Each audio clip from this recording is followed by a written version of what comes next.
जय हिंद everyone, welcome to the AVKS academy. और आज के इस वीडियो सेशन में हम डिस्कस करेंगे about the current affairs of the May month.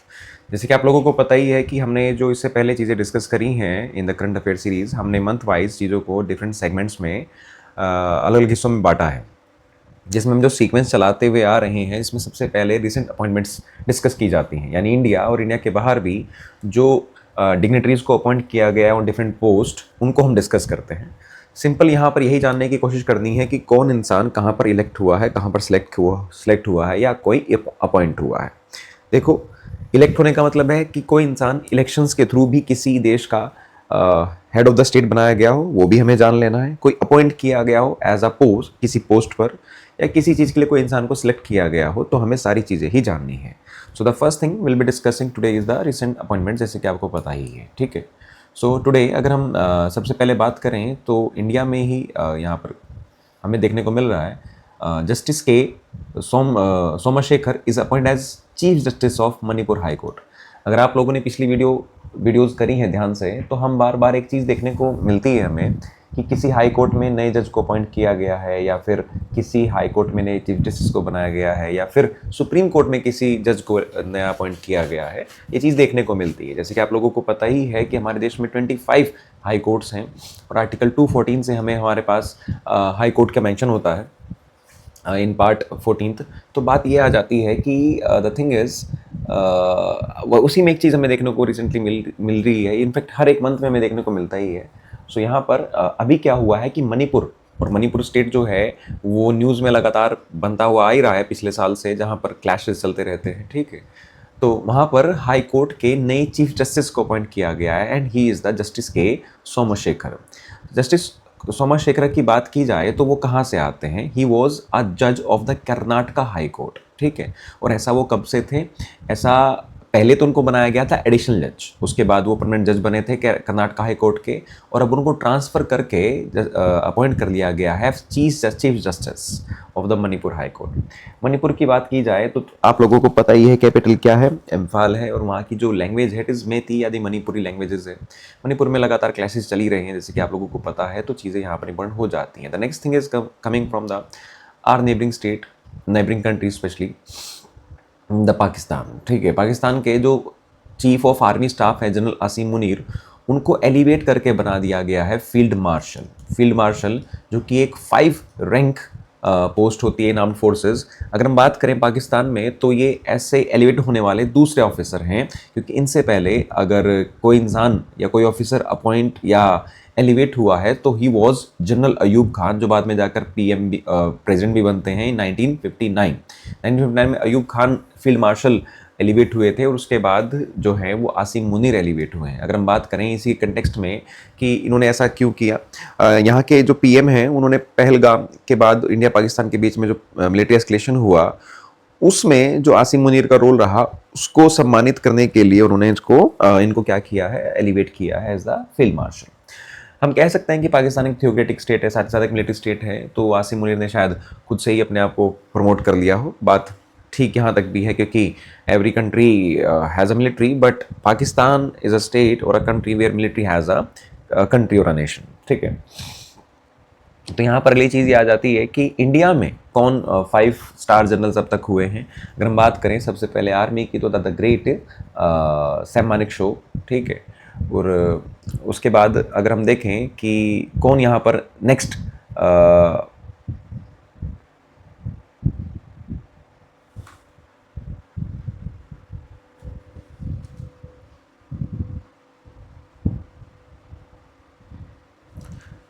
जो आपके 5 स्टार जनरल हैं, ही इज़ द के करियप्पा। ठीक है, केएम करियप्पा। तो पहले हमारे सैम मानेकशॉ हैं, उसके बाद केएम करियप्पा हैं, और तीसरे इंसान की अगर बात की जाए तो he was the marshal of the air force Arjan Singh.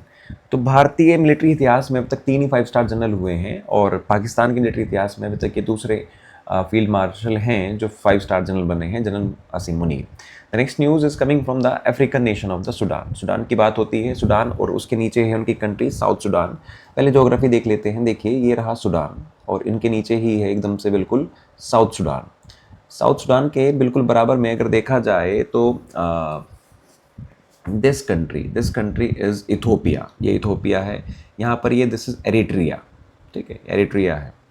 उसके बाद अगर हम बात करें यहाँ पर लीबिया आ जाता है, ठीक है, जैसे लीबिया। अगर हम सूडान की बात करें तो कैपिटल है खार्तूम। खार्तूम क्या है कि देखो नाइल रिवर आ रही है, दिस इज़ वाइट नाइल, ठीक है, and this is blue Nile. Blue Nile जो है वो इथोपिया से निकलती है और इन दोनों का मिलन जहाँ पर होता है that is place is Khartoum. Khartoum he capital है किसकी, सूडान की। सूडान में बहुत अरसे से सिविल वॉर चल रहा है। सिविल वॉर किस किस के बीच में, वहाँ की आर्म फोर्सेज और वहाँ की जो पैरामिलिट्री फोर्सेज हैं उनके बीच में ये आपका कॉन्फ्लिक्ट चल रहा है। और अभी हाल ही में सूडान में वहाँ के जो आर्मी चीफ हैं अब्दुल फताह उल बुरहान, जनरल अब्दुल फताह उल बुरहान, उन्होंने कामिल इद्रिस को नया पीएम अपॉइंट किया है, ठीक है। अब आर्मी अपॉइंट कर रही है, आर्मी क्यों अपॉइंट कर रही है, क्योंकि देश अभी आर्मी के कंट्रोल में है, there is going a civil war, ठीक है। कामिल इद्रिस की बात करें तो ये पहले डायरेक्टर जनरल रह चुके हैं किसके, world intellectual property right organisation के, वीपो के रह चुके हैं, यानी इनका एक इंटरनेशनल स्टेटस एग्जिस्ट करता है, ठीक है। तो उसके बाद अगर हम बात करें कि साउथ सूडान में किस किस के बीच में arm forces and the paramilitary rapid support forces के बीच में एक सिविल वॉर चल रहा है। इसी सिविल वॉर के दौरान हम देखते हैं कि सूडान अपने नए पीएम को अपॉइंट किया जाता है एंड ही इज़ द कामिल इद्रिस, नाम याद रखा जाए। इसके अलावा कुछ और अपॉइंटमेंट्स भी हुए हैं साउथ वहाँ पर सूडान में, लेकिन वो हमें जानने की कुछ खास जरूरत नहीं है। देखिए फरवरी 2025 में क्या हुआ कि आरएसएफ जो है force and its allies declared a rival government promoting a democratic and decentralised secular state. वो वहाँ पर एक डेमोक्रेटिक स्टेट चाहते हैं, लेकिन आर्मी ऐसा नहीं चाहती, इसलिए इनके बीच में सिविल वॉर चल रहा है। उसके बाद अगली खबर, Anurag Bhushan appointed as India's ambassador to the Sweden. Sweden देश में भारत के नए एम्बेसडर चुने गए हैं, कौन, अनुराग भूषण। इंडिया और स्वीडन की बात की जाए तो बेटा स्वीडन एक कह सकते हैं इंडिया की फॉरेन पॉलिसी में एक अहम पोजीशन रखता ही है, इंपॉर्टेंट कंट्री है। वहाँ पर नए एम्बेसडर के रूप में अनुराग भूषण को अपॉइंट किया गया है, ठीक है, और वो रिप्लेस किसको कर रहे हैं, तन्मय लाल को वो रिप्लेस कर रहे हैं, ठीक है। हाल ही में अगर हम देखा जाए पिछले कुछ सालों में स्वीडन के साथ इंडिया के रिलेशंस ज़्यादा बेटर हुए हैं, ठीक। India and Sweden maintain a strong bilateral partnership grounded in share domestic values, business, innovation and cooperation on the global challenges such as climate change and security. 2014 के बाद यहाँ पर 11 विजिट्स हुई हैं हेड ऑफ द स्टेट, यानी हमारे PM का वहाँ जाना या प्रेसिडेंट का वहाँ जाना या उनके पीएम और प्रेसिडेंट का यहाँ आना, ऐसा 11 बार हो चुका है 2014 से 2025 के बीच में। और 2023 से या 2025 के बीच में, यानी 2 सालों के बीच में 25 मिनिस्ट्रियल इंटरेक्शंस हो चुकी हैं। There is a very good, कह सकते हैं कितना इंटरेक्शन होने का मतलब है कि there are good bilateral relations between India and Sudan. Okay, next thing is Ajay Kumar appointed as the UPSC chairman. भैया देखो यूपीएससी को कौन नहीं जानता, वो सारे एग्जाम्स आपके एनडीए, सीडीएस और सिविल सर्विसेज, इवन सीएपीएफ के एग्जाम भी यूपीएससी कंडक्ट कराता है। And UPSC is a constitutional body होती है, ठीक है, कॉन्स्टिट्यूशनल बॉडी है, ब्रिटिशर्स के टाइम में स्टैब्लिश किया गया ली कमीशन के बाद, ठीक है, ली कमीशन की रिकमेंडेशंस पे। अगर हम बात करें स्टैब्लिश कब होता है, 1 अक्टूबर 1926 में हुआ। हेडक्वार्टर कहाँ है, न्यू दिल्ली में है, धौलपुर हाउस। कॉन्स्टिट्यूशनल बॉडी है क्योंकि आर्टिकल 315 से 323 तक हमारे इन कॉन्स्टिट्यूशन इस बात की अनुमति देता है कि हमें एक कमीशन बनाना है जो हमारे एग्जाम्स को कंडक्ट कराए।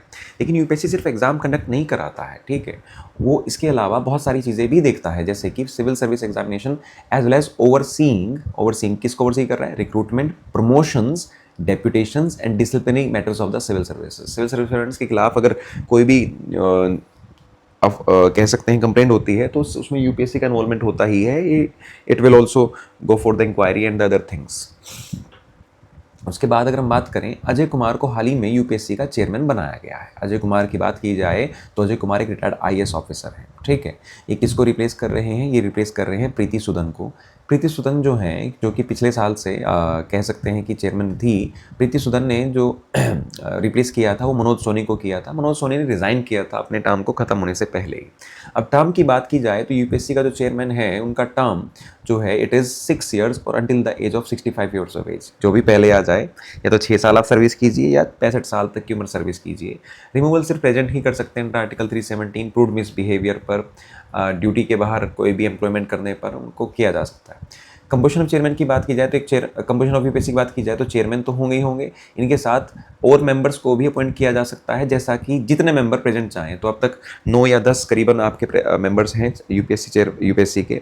सभी मेंबर्स के साथ एक कंडीशन है कि members are appointed by the president of India, but at least 50% of the members must have worked in the government service for 10 years। यानी आपके 50% मेंबर ऐसे हों जिन्होंने सरकारी महकमों में, डिपार्टमेंट में 10 साल से ज़्यादा क्या की हो, नौकरी की हो, ठीक है। उन्हीं को आप क्या कर सकते हैं, बना सकते हैं as a member of the UPSC. उसके बाद की जाए department of personnel training DOPT ही है जो आपकी इस चीज़ को क्या करेगा, नोटिफाई करेगा। ओके, उसके बाद जैसे मैंने कहा कि इनको हटाया जा सकता है on the misbehaviour, insolvency, engaging in the rapid employment outside the duties और मेंटल और फिजिकल इन्फॉर्मेटिव। अगली खबर फिर हमारे पड़ोसी देश पाकिस्तान से, जहाँ पर कशिश चौधरी, देखिए पाकिस्तान एक थियोक्रेटिक स्टेट है जहाँ का इस Sunni Islam as the national religion वहाँ पर है। वहाँ पर एक हिंदू वुमेन जो है वो पहली असिस्टेंट कमिश्नर बनी है बलूचिस्तान में, यानी she became a civil servant. Civil servant कौन से एग्जाम पास करके? बलूचिस्तान जो कि पाकिस्तान का एक प्रोविंस है, वहाँ के पब्लिक सर्विस एग्जामिनेशन यानी बीपीएससी। हालांकि इनमें बीपीएससी तो बिहार पब्लिक सर्विस कमीशन है, वहाँ पर क्या है, बलूचिस्तान पब्लिक सर्विस कमीशन। तो बेटा ऐसे ही जैसे हमारे भारत में स्टेट पीसीएस होता है, ऐसी पाकिस्तान में भी बलूचिस्तान एक स्टेट पब्लिक सर्विस कमीशन है, जहाँ जिनका एग्जाम क्लियर करके कशिश चौधरी जो कि एक हिंदू वुमेन है वो पहली असिस्टेंट कमिश्नर बनी है। उसके साथ साथ इनसे पहले भी क्या कुछ ऐसा हो चुका है? जी हाँ, अलग अलग डिपार्टमेंट में ऐसा हो चुका है। जैसे मनीष रोपेता जो कि पहली हिंदू विमेन सुप्रिटेंडेंट थी। ध्यान रहे, पहली हिंदू विमेन, यहाँ पर विमेन की बात हो रही है भैया, हिंदू मैन की बात नहीं हो रही है। First Hindu women superintendent of the police in Karachi 2022 में हुई थी। Pushpa Kumari Kohli clear the Sindh public service commission, currently a sub inspector in the Karachi police. उसके बाद Suman Pawan Bodani appoint as the civil जज, वो सिविल जज रह चुकी हैं, 2019 में सेलेक्ट हुई हैं वो। उसके बाद अगर हम बात करें इंडिया पाकिस्तान में जो majority of the Hindu population है it resides in the Sindh province. उसके बाद अगली खबर हमारे पास है, Robert Francis Prevost elected as the first American pope. जैसे कि आप लोगों को पता है कि थोड़े दिन पहले पोप की मृत्यु हो गई थी, उसके बाद नए पोप जो कि पूरे क्रिश्चियन वर्ल्ड के सबसे बड़े कह सकते हैं कि हम रिलीजियस लीडर हैं, उनको इलेक्ट किया जा गया है। ठीक है, और हाल ही में जो पोप रॉबर्ट फ्रांसिस हैं वो पहले अमेरिकन बने हैं, ठीक है, जो कि आपके पोप के रूप में इलेक्ट किए गए हैं। एंड इनको इनका नाम जो दिया जाएगा it would be the Pope Leo 16, इनका पॉन्टिफिकल नेम है यानी इनका ऑफिशियल नेम है। उसके बाद बात की जाए तो ये पेरू के रेजिडेंट हैं, बट ये अमेरिका में पैदा हुए, नॉर्थ अमेरिका में, ठीक है, वहीं पले बड़े हुए, फिर ये पेरू शिफ्ट हो गए। उसके बाद अगर हम बात की जाए तो इनका इलेक्शन कैसे हुआ, पॉन्टिफिकल कमीशन, ठीक है, ये पॉन्टिफिकल कमीशन के प्रेसिडेंट रह चुके हैं। इनका इलेक्शन कैसे हुआ कि there is a body of 133 people जिसको कार्डिनल्स कहा जाता है, और पोप बनने के लिए उसमें से 2/3 की मेजोरिटी चाहिए होती है। हमें ऑब्वियसली इन सब चीज़ों के बारे में नहीं जानता है, बस जानना है, बस आप लोगों को ये जानना है कि Robert Francis has become the new pope, ठीक, and the pope is the head of the Christian world, religious world. Next is centre extends the tenure of CBI director Parveen Sood. भैया सबसे पहले तो सीबीआई की फुल फॉर्म क्या होती है? Central bureau of investigation. Central bureau of investigation को अगर हम देखा जाए तो इसको बनाया कब गया? बनाया गया है बेटा इसको 1963 में। इसे एक एक्ट के तहत बनाया गया। एक्ट कौन सा है? Delhi special police act, special police act जो बनाया गया था 1946 में। इसका मतलब सीबीआई जो है एक एक्ट के तहत बनी है, यानी it would be a statutory body, एक स्टैच्यूटरी बॉडी है। इसका काम क्या है? इंटरनल इन्वेस्टिगेशन को इंटरनल, ठीक है, बाहर के नहीं, सिर्फ इंटरनल इन्वेस्टिगेशन को कंडक्ट करना ही सीबीआई का रोल है। उसके बाद अगर हम देखें जो आपकी सीबीआई है, सीबीआई को के जो आपके डायरेक्टर हैं वो एक लगभग आईपीएस ऑफिसर होते हैं, और उन्हीं में आईपीएस ऑफिसर में बात की जाए तो परवीन सूद हैं, जिनका टेन्योर पूरा होना था, बट उनके टेन्योर पूरा होने के बाद भी उनके टेन्योर को क्या कर दिया गया? 1 साल से एक्सटेंड कर दिया गया। और सरकार ऐसा कर सकती है क्योंकि लॉ अमेंड किए गए थे। Okay, next, Prakash Makdam appoint as the new managing director of the NFDC. NFDC क्या है भैया? नेशनल फिल्म डेवलपमेंट कॉरपोरेशन है भारत का, उसके मैनेजिंग डायरेक्टर बनाए गए हैं प्रकाश मकदम। प्रकाश मकदम जो हैं वो एक ऑफिसर हैं 1990 बैच के, किस सर्विस के? इंडियन इन्फॉर्मेशन सर्विस, जो कि एक सेंट्रल सर्विस है, उसके ऑफिसर हैं, और ये एनएफडीसी के हेड बनाए गए हैं, एमडी बनाए गए। अब एनएफडीसी काम क्या करती है और कब बनाएगी? 1975 में बनाई गई, हेडक्वार्टर मुंबई में है। गवर्निंग बॉडी किसके अंदर आते हैं? Ministry of information and broadcasting, government of India. Purpose क्या है? To promote and develop high quality Indian cinema, specially independent and the parallel films. NFDC का काम बेटा ये है, जैसे कि आप लोगों को पता ही है कि कोई भी फिल्म बनती है, कोई भी मूवी बनती है, उसको हम क्या करते हैं, सेंक्शन करते हैं कि वो चीज़ सही भी है नहीं है। या इंडिया में हम कह सकते हैं कि बॉलीवुड का या किसी भी मूवी सेक्टर का, एंटरटेनमेंट सेक्टर का जो भी डेवलपमेंट है वो एनएफडीसी के हवाले है। Functions financing, producing and distributing the Indian films, supporting new and regional film makers, preserving the India cinematic heritage. Okay, this is all about the NFDC. Sumit Jain as relected as the IDCA president for 2025 से 2029 तक। सुमित जैन का नाम ज़रूरी है क्योंकि ये आईडीसीए की सिर्फ प्रेसिडेंट नहीं है, बल्कि आईडीसीए को बनाने में भी इनका रोल रहा है। बनाने में क्यों? क्योंकि इन्होंने ही 2020 में आईडीसी को बनाया था। Sumit Jain founded the IDCA in 2020 with the goal of establishing a dedicated forum. Dedicated forum किसके लिए? देखो आईडीसीए है क्या? It is the Indian deaf cricket association. यानी जो लोग कह सकते हैं हियरिंग इंपेयर्ड होते हैं, उनको क्रिकेट खेलने का मौका मिले, और उनके लिए इन्होंने 2020 में बॉडी बनाई, और अभी इसके दोबारा से प्रेजेंट इलेक्ट हुए हैं। सो this is the news over here. अगर बात की जाए आईडीसीए की, तो ये बीसीसीआई के अंदर ही काम करता है, और बीसीसीआई के अंदर एक body differently abled cricket committee of BCCI, उसी के अंदर आईडीसीए काम करेगा। आईडीसीए भी has become a strong national organisation advocating for the inclusive sport and gaining recognition as a member of the deaf international cricket council, deaf internet cricket council. Okay, दुनिया भर में जैसे आईसीसी है, ICC की तरह ही क्या है, डेफ इंटरनेशनल क्रिकेट काउंसिल है। और उसके साथ साथ अगर हम देखें, इसके वाइस प्रेसिडेंट कौन है? सागर कांता सेनापति। जनरल सेक्रेटरी है रोहित सैनी, सोनू है जॉइंट सेक्रेटरी, अरुण गोयल है ट्रेजर। ऑब्वियसली ये सब नहीं जानना है हमें, बस इतना ही जानना है कि सुमित जैन आपके आईडीसी के प्रेसिडेंट हैं, is also the founder of as well. ICC की बात करें, जय शाह चेयरमैन है, हमारे सबसे यंगेस्ट चेयरमैन है आईसीसी के, और आईसीसी का जो आपका headquarter it is in Dubai. Deputy chairman की बात करें, इमरान ख्वाजा हैं। बीसीसीआई भारत में जो board of cricket control of India है, वो foreign board of control for the cricket in India है बीसीसीआई, उनके प्रेसिडेंट है रॉजर बेनी, सीईओ है हेमंत अमीन, वाइस प्रेसिडेंट राजीव शुक्ला, और सेक्रेटरी हैं Devajit Saikia.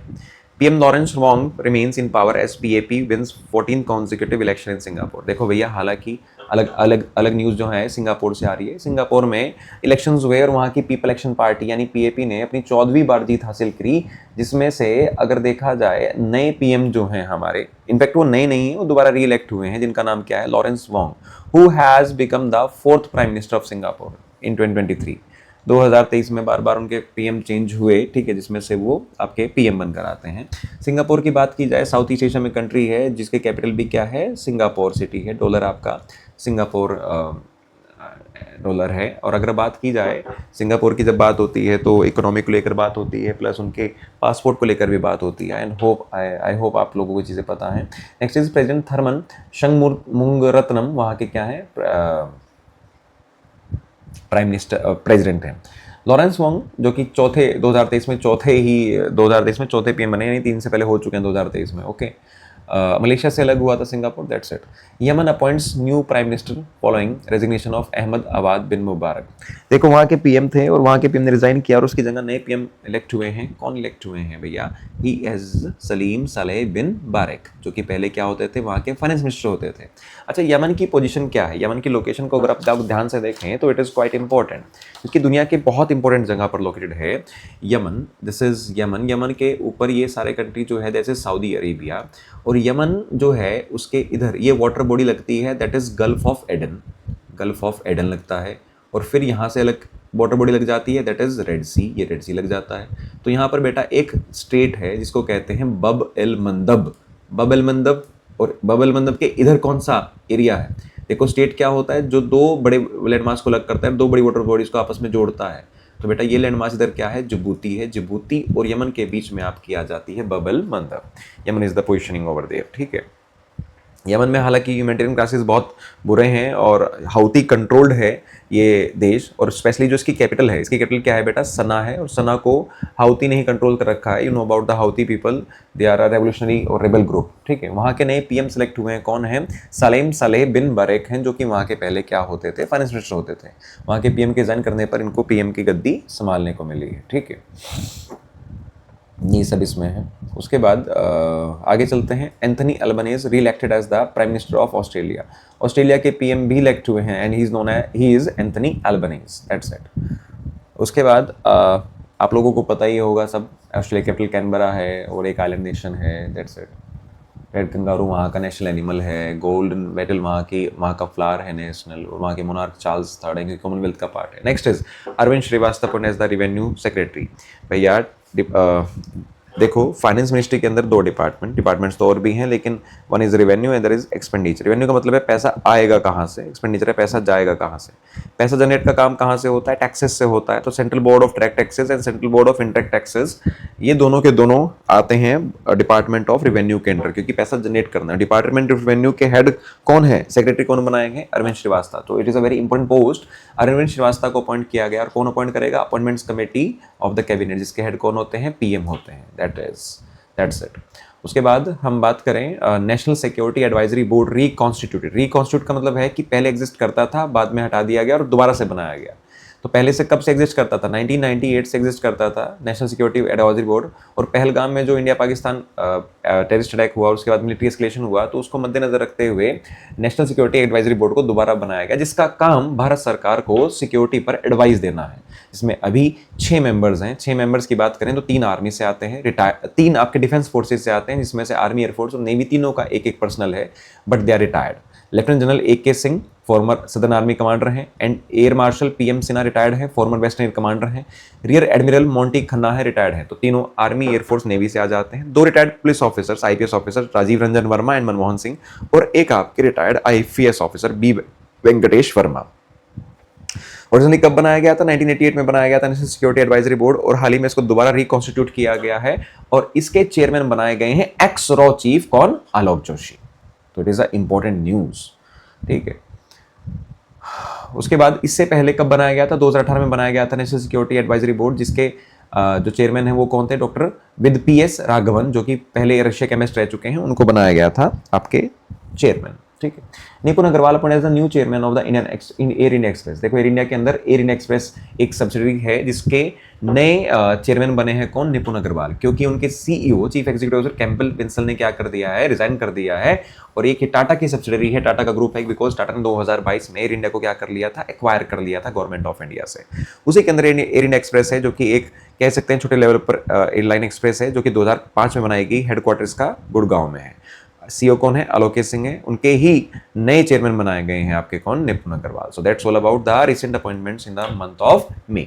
Now moving to the next thing is the national news, यानी भारत देश में कहां पर क्या हुआ है, इसके बारे में थोड़ा सा जान लीजिए। नेशनल न्यूज में सबसे पहला आ जाता है government rolls out the spiced scheme to boost spice export. देखो, भारत फेमस रहा किसके लिए? मसालों के लिए। और मसालों की वजह से ही तो जो आपके ब्रिटिशर्स हैं या यूरोपियंस हैं वो इंडिया आए थे, क्योंकि ओटोमन एम्पायर ने सारे रूट्स को अपने कंट्रोल में कर लिया था, और इंडिया से जाने वाले मसाले जो भी हैं वो बहुत महंगे हो गए थे यूरोप में। तो कह सकते हैं कि भारत के मसाले ही यूरोपियंस को या ब्रिटिशर्स को भारत खींच कर लेकर आए हैं, और भारत में मसालों के व्यापार को बढ़ाने के लिए एक नई स्कीम लॉन्च करी गई है। That scheme is known as the spice scheme. Spice scheme की आप अगर फुल फॉर्म देखेंगे तो क्या है? Sustainability in spice sector through progressive, innovative and collaborative interventions for the export development. हाँ, थोड़ी सी बड़ी है, बस इतना ध्यान रखें कि स्पाइस स्कीम मसालों, नाम में ही मसाले आ गए, भारत के मसाले फेमस हैं। देखो, और इसको लॉन्च किसने किया है, ये चीज जानने वाली है। Spice board of India. Spice board of India, पूरा बोर्ड बना रखा है स्पाइस बोर्ड ऑफ इंडिया। और स्पाइस बोर्ड ऑफ इंडिया की अगर हम बात करें तो बेटा 1986 में बनाया गया था स्पाइस बोर्ड ऑफ इंडिया को, 1987 में बनाया गया था। और उसके साथ साथ कौन से एक्ट के अंदर बनाया गया था? Spice board act of India. तो हिसाब से देखा जाए स्पाइस बोर्ड ऑफ इंडिया जो है एक स्टैच्यूटरी बॉडी हो जाती है, क्योंकि इसे एक एक्ट के तहत बनाया गया है, spice board act of India. उसके बाद अगर हम देखें, इसका जो चेयरमैन होता है, chairman is always equivalent to the joint secretary to the government of India. और अभी इसके जो चेयरमैन हैं ही इज अमरदीप सिंह भाटिया। अमरदीप सिंह भाटिया इनके चेयरमैन हैं। और इसका headquarter, spice board of India का हेडक्वार्टर इज इन केरला, ठीक है, कोची में है, केरला में हेडक्वार्टर है। ओके, फोकस एरिया ऑब्जेक्टिव क्या है? Enhance sustainability, innovation and export growth of the Indian spice sector, boost productivity of small and large cardamom elaichi, improve the post harvest quality and infrastructure, dryer slicer, ठीक है, GI tag के जो मसाले हैं उनके production को बढ़ाना, उनके एक्सपोर्ट को बढ़ाना, यही सब इन चीज़ों का क्या है? टारगेट है। स्पाइस स्कीम किसकी लॉन्च की गई? मसालों को एक्सपोर्ट या उनकी इंपोर्टेंस बढ़ाने के लिए। त्रिपुरा लॉन्चेस शहर्स curriculum to promote the joyful learning. देखो, गांधी जी भी कहते हैं कि एजुकेशन का रोल सिर्फ रट्टा मरवाना नहीं है, रोड लर्निंग नहीं है, बल्कि कुछ चीज़ों को सीखना है। तो शहर से एक ऐसा ही प्रोग्राम है जो कि हाल ही में त्रिपुरा सरकार ने लॉन्च किया है, जो कि नेशनल एजुकेशन पॉलिसी 2020 से भी कोइंसाइड करता है। इसमें क्या है कि 1 to 8 बच्चों को क्या किया जाएगा? टारगेट किया जाएगा, और उन्हें के साथ कह सकते हैं कि लर्निंग जो है वो लर्निंग विद जॉय, यानी सीखने के साथ साथ ही आप क्या करेंगे? आप हंसी खुशी सीखेंगे। यानी हो सकता है कि आपको एक्टिविटीज़ दी जाए, एक्टिविटीज़ के थ्रू आप क्या कर रहे हैं? सीख रहे हैं। और एक करिकुलम किसके द्वारा डेवलप किया गया है? State council of education research and development, यानी जो NCERT की स्टेट बॉडी होती है, that is SCRT, state council of education research and training, ने ये करिकुलम बनाया है। It is considered as the improvement step forward enduring creativity, consciousness and responsible citizens. Okay, उसके बाद आगे चलते हैं।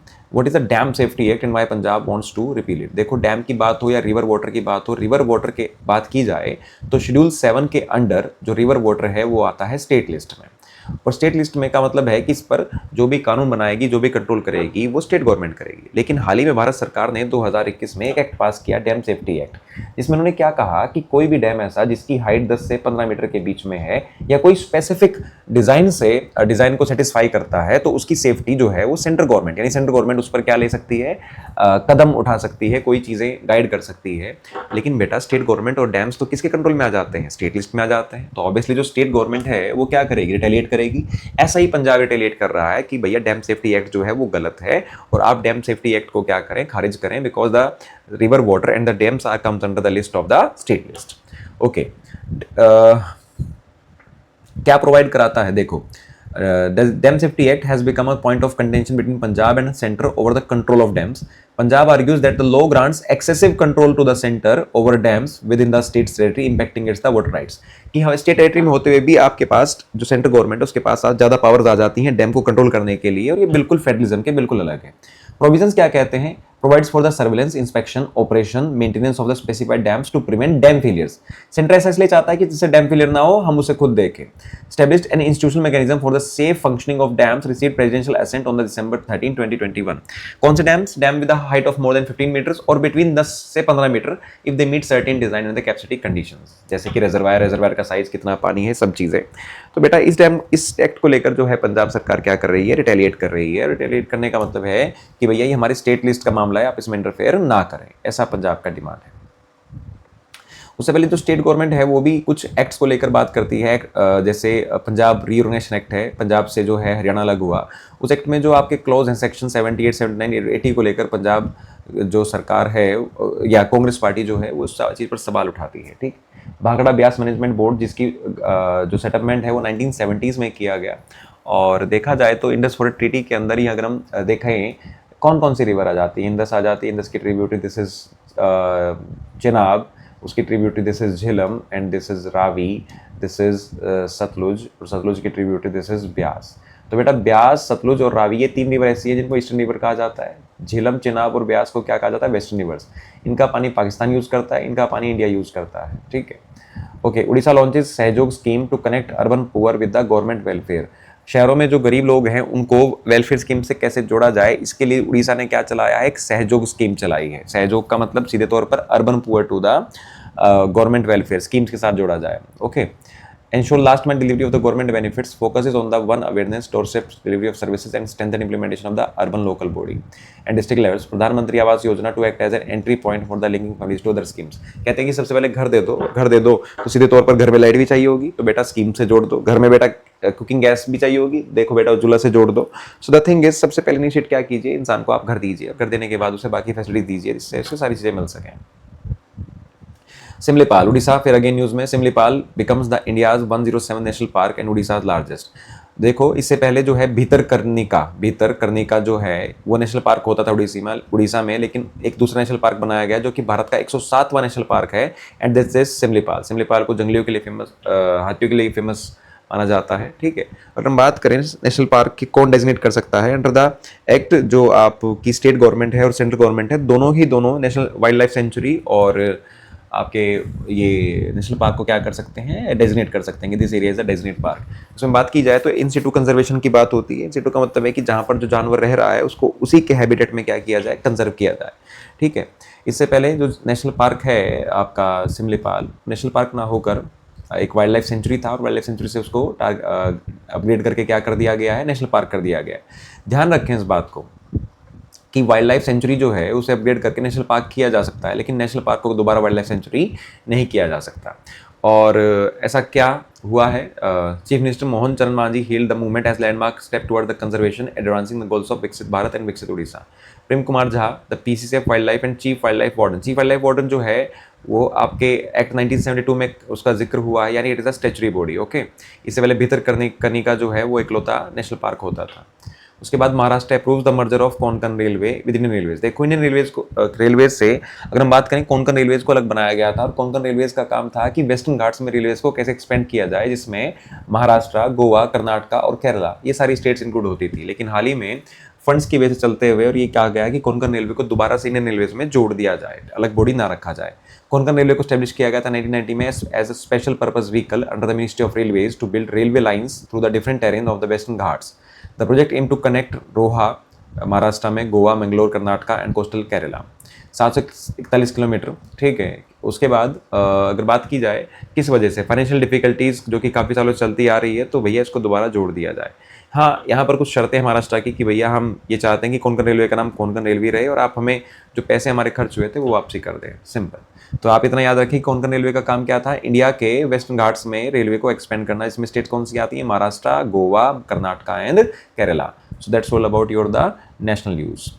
Moving to the next part, अब हम डिस्कस करते हैं अबाउट द इंटरनेशनल इवेंट्स कि इस मई के महीने में क्या इंटरनेशनल इंपॉर्टेंट इवेंट्स हुए हैं, जिसमें सबसे पहले इंपॉर्टेंट चीज़ निकल कर आती है भूटान। अब भूटान ने देखो क्या किया है, भूटान ने सबसे पहले दुनिया में सबसे पहले national crypto tourism payment system लागू किया है। अब क्या होता है क्रिप्टो सिस्टम, जैसे कि आप लोगों को पता ही है कि क्रिप्टो करेंसी जो है वो ब्लॉकचेन टेक्नोलॉजी पे चलती है। ठीक है, तो इसमें क्या सीन है कि जो भी लोग भूटान घूमने जाएंगे, now they can make their payments from their cryptocurrencies. अब क्रिप्टो करेंसी जैसे आपको पता है कि एक डिजिटल करेंसी है, ठीक है, वर्चुअल करेंसी है। तो यहाँ पर ऑब्वियसली किसी न किसी बैंक की जरूरत पड़ेगी। तो यहाँ पर जो बैंक है, it is the DK bank. कोई भी इंसान जिसके पास क्रिप्टो करेंसी है, वो बाइनेंस पे, जो कि एक आपकी एप्लीकेशन, एक फर्म है जो कि सिर्फ क्रिप्टो करेंसी में डील करती है। मान लीजिए आप भूटान गए घूमने के लिए और आपके पास करेंसी नहीं है, इनफैक्ट आपको वहाँ की करेंसी जो है वो कन्वर्जन करानी पड़ेगी, तब आप वहाँ पर चीज़ें ट्रांजेक्शन कर पाएंगे। लेकिन नहीं, भूटान ने क्या कहा है कि आप देश में आइए, अगर आपके पास क्रिप्टो करेंसी है, now you can make the immediate payments through your crypto currency. आप क्रिप्टो करेंसी जैसे आप फोन पे से अपने या गूगल पे से जो पेमेंट करते हैं, ऐसी क्रिप्टो करेंसी के लिए एक एप्लीकेशन है जिसको बाइनेंस पे कहा जाता है, जो 300 से ज़्यादा क्रिप्टो करेंसी को क्या करती है, अपने उनकी सर्विसेज प्रोवाइड कराती है। यानी मान लीजिए आपके पास इथेरियम है, डिजी कॉइन है, ठीक है, या बिटकॉइन है, तो बाइनेंस पे आप उसका क्या होगा, आपका वॉलेट होगा। तो आप अपने वॉलेट से ट्रांजेक्शन कर सकते हैं।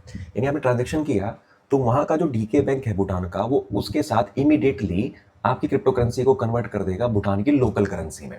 और जो आपके लोकल मर्चेंट्स हैं उनको क्या मिल जाएगी, लोकल करेंसी मिल जाएगी। इसका मतलब ये है कि आपको सेपरेटली भूटान की करेंसी ना तो कैरी करनी पड़ेगी, ना कन्वर्ट करानी पड़ेगी। आप अपनी क्रिप्टो करेंसी के साथ भूटान जाइए, उसी से पेमेंट कीजिए। और देखिए, जब आप क्रिप्टो करेंसी से किसी भी करेंसी में पैसा कन्वर्ट करते हैं तो उस पर एक फीस लगती है जिसे गैस फी कहते हैं। गैस फी याद रखना कि gas fee is only for the conversion of the crypto currency into the local currencies. इसे हम गैस फी कहते हैं, जो कोई भी बैंक आपसे चार्ज करता है। लेकिन ये फैसिलिटेट कराने के लिए क्या किया गया है, गैस फी को जीरो कर दिया गया है। यानी कोई भी क्रिप्टो करेंसी कन्वर्ट होने पर, यानी जो पेमेंट आप करेंगे क्रिप्टो करेंसी से, जो इमीडिएटली लोकल मर्चेंट्स को लोकल करेंसी के रूप में मिल जाएगी, तो इसका मतलब ये है कि वहाँ के डीके बैंक ने इसकी गैस फी को क्या कर दिया है, जीरो कर दिया है।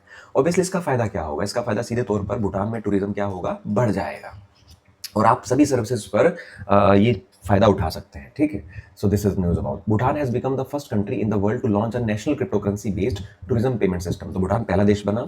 The initiative is the result of a collaboration between Bhutan's department of tourism, Binance pay and DK bank.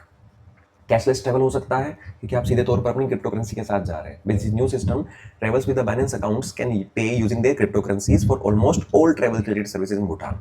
This include airline tickets, visa fees, hotel stage, monument entry, anything. और यहाँ पर लोकल मर्चेंट्स को भी इसमें क्या किया गया है, ऐड किया गया है।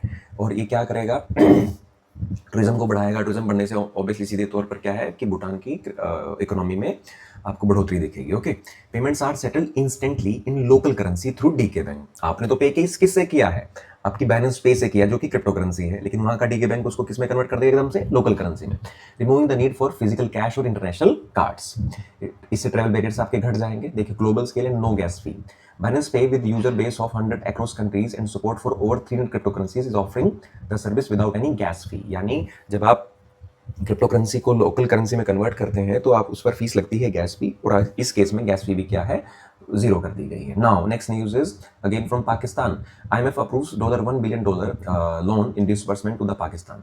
जैसे कि आपको पता ही है, IMF जो है वो पूरी दुनिया में क्या करता है, पूरी दुनिया की इकोनॉमिक स्टेबिलिटी बनाने के लिए जिन देशों में जहाँ की इकोनॉमी थोड़ी सी खराब हो जाती है, वहाँ हेल्प करने के लिए वो अपनी फैसिलिटीज़ के थ्रू, उसके पास 3 ऐसे ट्रेड रूट्स हैं जिनके थ्रू वो कंट्रीज़ को हेल्प कर सकता है, जिसमें से एक है एक्सचेंज ईएफएफ, ठीक है, एक्सटेंडेड फंड फैसिलिटी, ईएफएफ, ठीक है। एक्सटेंडेड फंड फैसिलिटी का मतलब है कि लॉन्ग टर्म के लिए आपको क्या दिया जाता है, लोन दिया जाता है। एक शॉर्ट टर्म के लिए लोन दिया जाता है और एक होता है जब आप कोई क्राइसिस चल रहे हैं उसके बीच में आपको लोन दिया जाता है। पहले भी हमने इस चीज़ पर जिक्र किया है। हाल ही में आईएमएफ ने पाकिस्तान के लिए $1 बिलियन का क्या किया है, लोन एक्सटेंडेड फंड फैसिलिटी के अंदर सैंक्शन कर दिया है, ठीक है। और इसके अंदर बात क्या है, under resilience and sustainability facility. जो सेकंड फैसिलिटी है आईएमएफ की, वो रेजिलियंस आरएसएफ है, रेजिलियंस एंड सस्टेनेबल फैसिलिटी। तो यहाँ पर दो फैसिलिटी तो ये हो गई, ईएफएफ एंड आरएसएफ है, ठीक है। तो जो पाकिस्तान की ये इकोनॉमी को सपोर्ट मिल रहा है, आईएमएफ ऐसे आपको सपोर्ट नहीं करता है। आईएमएफ कहता है कि पहले आप इकोनॉमी में कुछ स्ट्रक्चरल चेंजेस कीजिए, और पाकिस्तान कहता है कि हाँ हमने स्ट्रक्चरल चेंजेस किए हैं, अपने टैक्सेशन को सुधारा है। लेकिन यहाँ पर इंडिया का बहुत बड़ा कंसर्न है। इंडिया कहता है कि जैसे पाकिस्तान बार बार एफएटीएफ की ग्रे लिस्ट में जाता है, यानी वो टूरिज्म को क्या करता है, टेररिज्म को क्या करता है, सपोर्ट करता है। तो इंडिया का यहाँ पर एक कंसर्न है कि जो आईएमएफ सपोर्ट कर रहा है पाकिस्तान को in the terms of money terms, तो हो सकता है कि पाकिस्तानी ये पैसा या पाकिस्तान सरकार या आर्मी पैसा किसके लिए यूज करे, टेररिज्म के लिए यूज करे, एंड इसको इंडिया को नुकसान होगा। इंडिया का कंसर्न है। लेकिन वही नॉर्मल सी बात है, पाकिस्तान इस बात को क्या करेगा, नकारेगा, ठीक है। Okay, to support Pakistan economic reforms, promoting macroeconomic stability and enable sustainable inclusive growth. The IMF noted that Pakistan had successfully completed the first biannual review of the program, जो उन्होंने टारगेट दिया उसको अचीव किया, with key reforms including the introduction of carbon levy, tariff revisions, water pricing and automobile sector liberalization. जैसे India में उन्होंने 1991 में हमारा एलपीजी कराया था, ऐसे पाकिस्तान में भी वो क्या कर रहे हैं, रिफॉर्म्स की डिमांड कर रहे हैं, ठीक है। So this is all about Pakistan. This news. Pakistan suspends Shimla agreement to counter the India's Indus water move. जैसे कि आपको पता है, पहलगाम अटैक के बाद इंडिया ने सबसे पहला जो डिप्लोमेटिक मूव लगाया वो इंदस वाटर ट्रीटी को सस्पेंड कर दिया। इंदस वाटर ट्रीटी को अगर देखें तो साइन कब हुई थी, it was sign in the 1960, brokered by the world bank and sign on September 19, 1960 between India and Pakistan, one of the most successful water sharing arrangements in the world, still largely functional despite wars and tensions. देखो, पूरी दुनिया में पानी की लड़ाइयाँ होती हैं, पानी कहीं पर कम है, कहीं पर ज़्यादा है, तो वाटर शेयरिंग को लेकर लगभग देश आपस में लड़ते रहते हैं। यहाँ पर भी ऐसा ही है, लेकिन देखो यहाँ पर सीन देखते हैं। This is Indus river, this is Chenab, this is Jhelum, this is Ravi, this is Sutlej and this is Beas. तो ये बेटा 6 रिवर हैं, इंदस और 5 इसके लेफ्ट हैंड ट्रिब्यूटरीज। इसमें से जो 3 हैं, इंदस, झेलम एंड चिनाब, इनको हम वेस्टर्न रिवर्स कहते हैं। रावी, ब्यास एंड सतलुज को हम ईस्टर्न रिवर्स कहते हैं। ईस्टर्न रिवर्स का पानी इंडिया इस्तेमाल करता है, वेस्टर्न रिवर्स का पानी पाकिस्तान इस्तेमाल करता है 80%, 20% इंडिया इस्तेमाल कर सकता है। ये ट्रीटी है, इंदस वाटर ट्रीटी। अब इंडिया का पाकिस्तान का मेन पानी यहीं से जाता है। तो 1960 के बाद, इनफैक्ट 1971 वॉर हुई, कारगिल वॉर हुई, लेकिन फिर भी ये ट्रीटी हमेशा से फंक्शनल रही, यानी हमने पाकिस्तान को हमेशा पानी क्या दिया है, शेयर किया है। और एक बहुत बड़ा एग्जांपल है वर्ल्ड में कि दो कंट्रीज़ के बीच में इतना बड़ी टेंशन होने के बाद भी पानी शेयरिंग पर नहीं रुका। लेकिन इंडिया ने पहलगाम अटैक के बाद सबसे पहला जो डिप्लोमेटिक मूव लिया वो यही लिया कि हम इंदस वाटर ट्रीटी को क्या कर रहे हैं, सस्पेंड कर रहे हैं। कब हुई थी ट्रीटी? 1960 में। किस किस के बीच में? JL नेहरू, जवाहरलाल नेहरू और उस वक्त के पाकिस्तान के प्रेसिडेंट अयूब खान, जो कि पहले आर्मी जनरल थे और बाद में फील्ड मार्शल भी बने।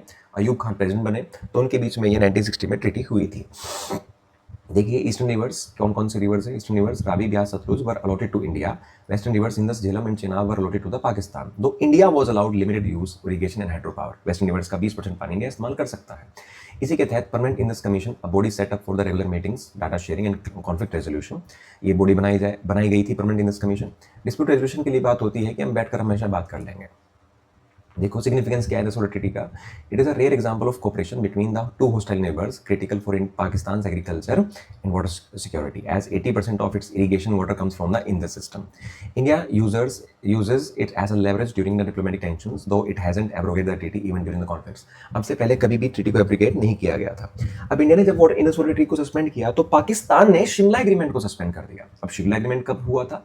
शिमला एग्रीमेंट हुआ था 1972 में, जहाँ पर 1971 वॉर के बाद होता ये है कि उस वक्त पाकिस्तान के जो प्रेसिडेंट हैं जुल्फिकार अली भुट्टो और इंडिया की जो पीएम हैं मिसेस इंदिरा गांधी, उनके बीच में ये एग्रीमेंट हुआ था कि अब हम चीज़ों को एक बेटर तरीके से करते हैं। जैसे कि हमें पता ही है कि 1971 वॉर में पाकिस्तान के 93,000 सोल्जर्स ने क्या किया था, सरेंडर किया था। उस शिमला एग्रीमेंट के बाद उनको वापसी लौटाया गया। LOC को कंफर्म किया गया कि this border will be the LOC।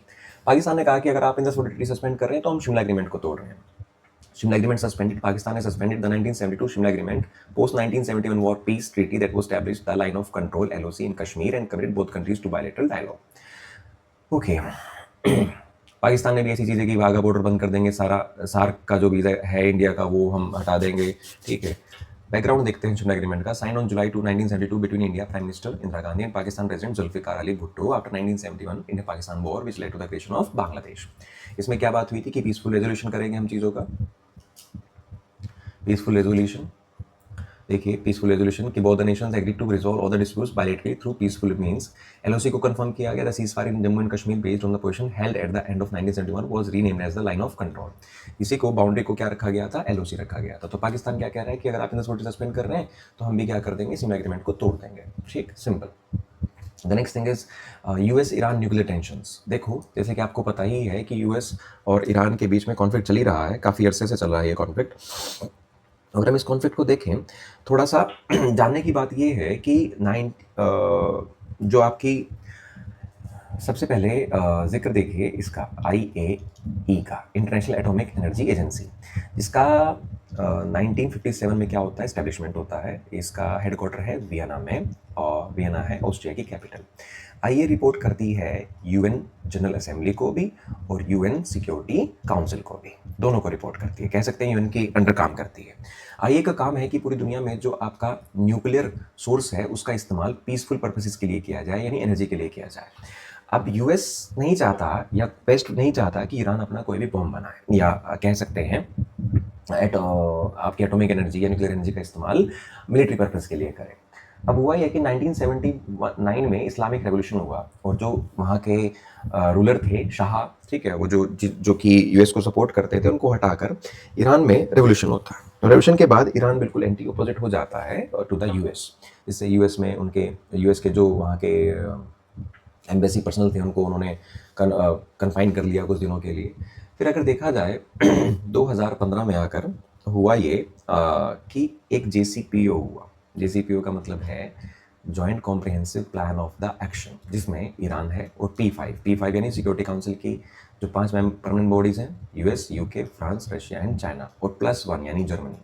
तो इन 7 देशों के बीच में एक एग्रीमेंट हुआ जिसे JCPOA कहा जाता है। इसमें क्या कहा गया कि ईरान क्या नहीं करेगा, ईरान अपने यूरेनियम का स्टॉक पाइल 300 से बड़ा नहीं करेगा, यानी वो बॉम्ब बनाएगा ही नहीं, और इसके बदले में ईरान के ऊपर जो इकोनॉमिक सैंक्शंस लग रखी थी उसे यूएस हटा देगा, जिससे ईरान की इकोनॉमी को बूस्ट मिलेगा। साथ साथ जो ईरान के एसेट्स फ्रोजन थे उनको अनफ्रोजन कर देगा। लेकिन 2018 में आने के बाद जो डोनाल्ड ट्रंप हैं वो JCPOA से बाहर आ जाते हैं, यूएस को बाहर कर देते हैं, कहते हैं this the first deal ever. इसका मतलब है कि डील टूट गई, तो ईरान दोबारा से अपना पाइल अप करना शुरू करता है और बम बनाने की तैयारी करता है, जिसमें उसको बहुत अच्छी बढ़ोतरी मिली, जिसकी वजह से अगेन यूएस और ईरान के बीच में क्या हो जाती हैं, थोड़ी सी टेंशन बढ़ जाती हैं। ईरान कहता है कि आप या तो JCPOA को रिवाइव कीजिए या फिर आप क्या कीजिए, नया एग्रीमेंट बनाइए, लेकिन यूएस इस बात पर तय नहीं था, ठीक है। तो यही सब चीज़ें इनके बीच में चल रही है। हाल ही में देखा कि यूएस ईरान और इसराइल के बीच में भी कॉन्फ्लिक्ट हो जाता है। इसराइल क्या करता है, उनकी जो न्यूक्लियर फैसिलिटी है उस पर सीधा अटैक करता है। Iran has curtailed the cooperation with the IAEA। Iran ने क्या कहा, हम IAEA के साथ कोऑपरेट नहीं करेंगे, क्योंकि यहाँ पर चीज़ें बिल्कुल यूएस और ईरान के बीच में बिगड़ चुकी हैं। सो this is all about thing. आप एक चीज़ बड़ा ध्यान से देख सकते हैं, ईरान का जो हम कह सकते हैं मिडिल ईस्ट का पूरा मैप आप थोड़ा सा ध्यान से देख सकते हैं, ठीक है, क्योंकि वहाँ पर ये चीज़ें इंपॉर्टेंट हो जाती हैं कि कौन सी कंट्री पास में है। देखिए, दिस इज़ ईरान। ईरान के अगर इस तरफ देखा जाए तो it is Afghanistan and this is Pakistan, ये पाकिस्तान है, और इसके यहाँ पर ये लगता है आपका Caspian sea. Iran also share boundary with Caspian sea. Iran also share boundary with the Turkey region as well.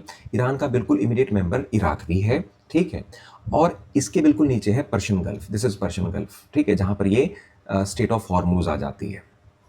ये रहा ईरान का मैप, ठीक है। तो ईरान जो है मिडिल ईस्ट के उस हिस्से में है जहाँ पर कॉन्फ्लिक्ट ड्रिवन हिस्सा कह सकते हैं हम पूरे वर्ल्ड का है एक तरीके से। उसके बाद आगे चलते हैं। Lebanon receives $250 million world bank loan to the reform electricity sector. अब सीधे तौर पर आप लोगों को पता ही है कि जो वर्ल्ड बैंक है वो वर्ल्ड वॉर 2 के बाद बनाया गया, और वर्ल्ड वॉर 2 के बाद उसका काम क्या था, पूरी दुनिया में वर्ल्ड वॉर की वजह से जो भी नुकसान हुआ है उसको दोबारा रिवाइव करना। और वर्ल्ड बैंक के अंदर कुछ बॉडीज़ हैं, जो इंस्टीट्यूशंस हैं, जिसमें से एक है IBRD, IBRD। IBRD का मतलब है international bank for reconstruction and development. एक और बॉडी है इंटरनेशनल डेवलपमेंट एसोसिएशन यानी IDA। एक और है इंटरनेशनल फाइनेंस कॉर्पोरेशन IFC। एक और है multilateral investment guarantee agency MIGA। International centre for settlement of investment dispute ICISDA। देखो बात ये है कि हम कहते हैं ना वर्ल्ड बैंक लोन देता है, जब भी वर्ल्ड बैंक लोन इंफ्रास्ट्रक्चर के लिए देगा तो बेटा वो वर्ल्ड बैंक का ऑर्गेनाइजेशन जो है, इंस्टीट्यूशन जो है वो IBRD देगा, international bank for reconstruction and development. तो बेटा उसी की तरफ से लेबनान को क्या मिला है, लोन मिला है। कितना? $250 मिलियन। किसके लिए? इलेक्ट्रिक सेक्टर को बूस्ट करने के लिए। बस इतना ही जानना है। अगर आप लोग देखें, देखो यहाँ पर मेंशन भी है कि this marks the second loan from the international bank for reconstruction and development IBRD specially for the Lebanon electricity sector. Electricity को बढ़ाना है, वही सीधे तौर पर रिन्यूएबल सोर्सेज ऑफ एनर्जी, जहाँ पर बात होगी कि भैया हम सोलर पावर को भी क्या करेंगे, एक्सप्लोर करेंगे। ठीक है, इसके साथ साथ बहुत सारी चीज़ें हैं जो लेबनान को दिए जा रहे हैं, लेकिन हमें नहीं उसके बारे में नहीं जानना है। कैपिटल क्या है लेबनान की? बेरूत है। करेंसी क्या है? लेबनीज पाउंड है वहाँ का। प्रेसिडेंट कौन है? जोसेफ एवन है। प्राइम मिनिस्टर कौन है? नवाब सलम है। ऑफिशियल लैंग्वेज अरबिक है, एशिया में ही पड़ती है। और अगर हम लेबनान की लोकेशन देखें तो लेबनान की जो बाउंड्री है वो दिस इज लेबनान। लेबनान के इस तरफ लगता है आपका पूरा मेडिटेरियन सी, ठीक है, लेबनान के। और लेबनान के बिल्कुल नीचे बाउंड्री शेयर करता है लेबनान किससे? इजराइल से। इजराइल से बाउंड्री शेयर करता है। ऊपर इसको घेरे हुए है Syria, this is Syria. Okay, this is the location of the Lebanon. Now world adopts the pandemic agreement to tackle the future disease outbreak। जैसे देखिए कोविड-19 आया था, तो कोविड-19 जैसी सिचुएशन को हैंडल करने के लिए हमें फ्यूचर में ऐसा कोई पेंडेमिक आता है तो एक मैकेनिज्म बनाना चाहिए। ऑब्वियसली इसमें कौन होगा? WHO क्या कहता है कि चलो भैया, WHO के डायरेक्टर जनरल कौन है? Doctor Tedros Adhanom Ghebreyesus. वो कहते हैं कि हमें वर्ल्ड सारे लोगों को यानी सारे देश को सारी दुनिया को इकट्ठा होकर एक मैकेनिज्म तैयार करना चाहिए। ऐसे मैकेनिज्म किया, लेकिन उन्होंने क्या किया है, इससे बाहर इसमें कौन पार्टिसिपेट नहीं कर रहा है? यूएस, क्योंकि यूएस WHO का मेंबर नहीं है, वो उससे क्या कर चुका है? विड्रॉ कर चुका है। Okay, UK EU ties reset with a new bilateral deal. UK पर बात करें तो यूके है क्या? यूके चार हिस्सों का समूह, इंग्लैंड, ठीक है, England, Wales, Scotland and Northern island, इसको हम यूके कहते हैं। यूके और ग्रेट ब्रिटेन में डिफरेंस करें तो अगर हम इसमें से नॉर्दर्न आइलैंड हटा दें, इंग्लैंड, स्कॉटलैंड और वेल्स का जो ग्रुप है वो ग्रेट ब्रिटेन कहलाता है। जैसे कि आपको पता है कि यूके EU से बाहर आ गया था, विड्रॉ कर दिया गया था, जिसको हमने फेमसली ब्रेक्जिट कहा था। ठीक है, हाल ही के बीच में इनके में एक दोबारा से डील हुई है, और डील में अगर हम बात करें तो यूके EU की समिट हुई है।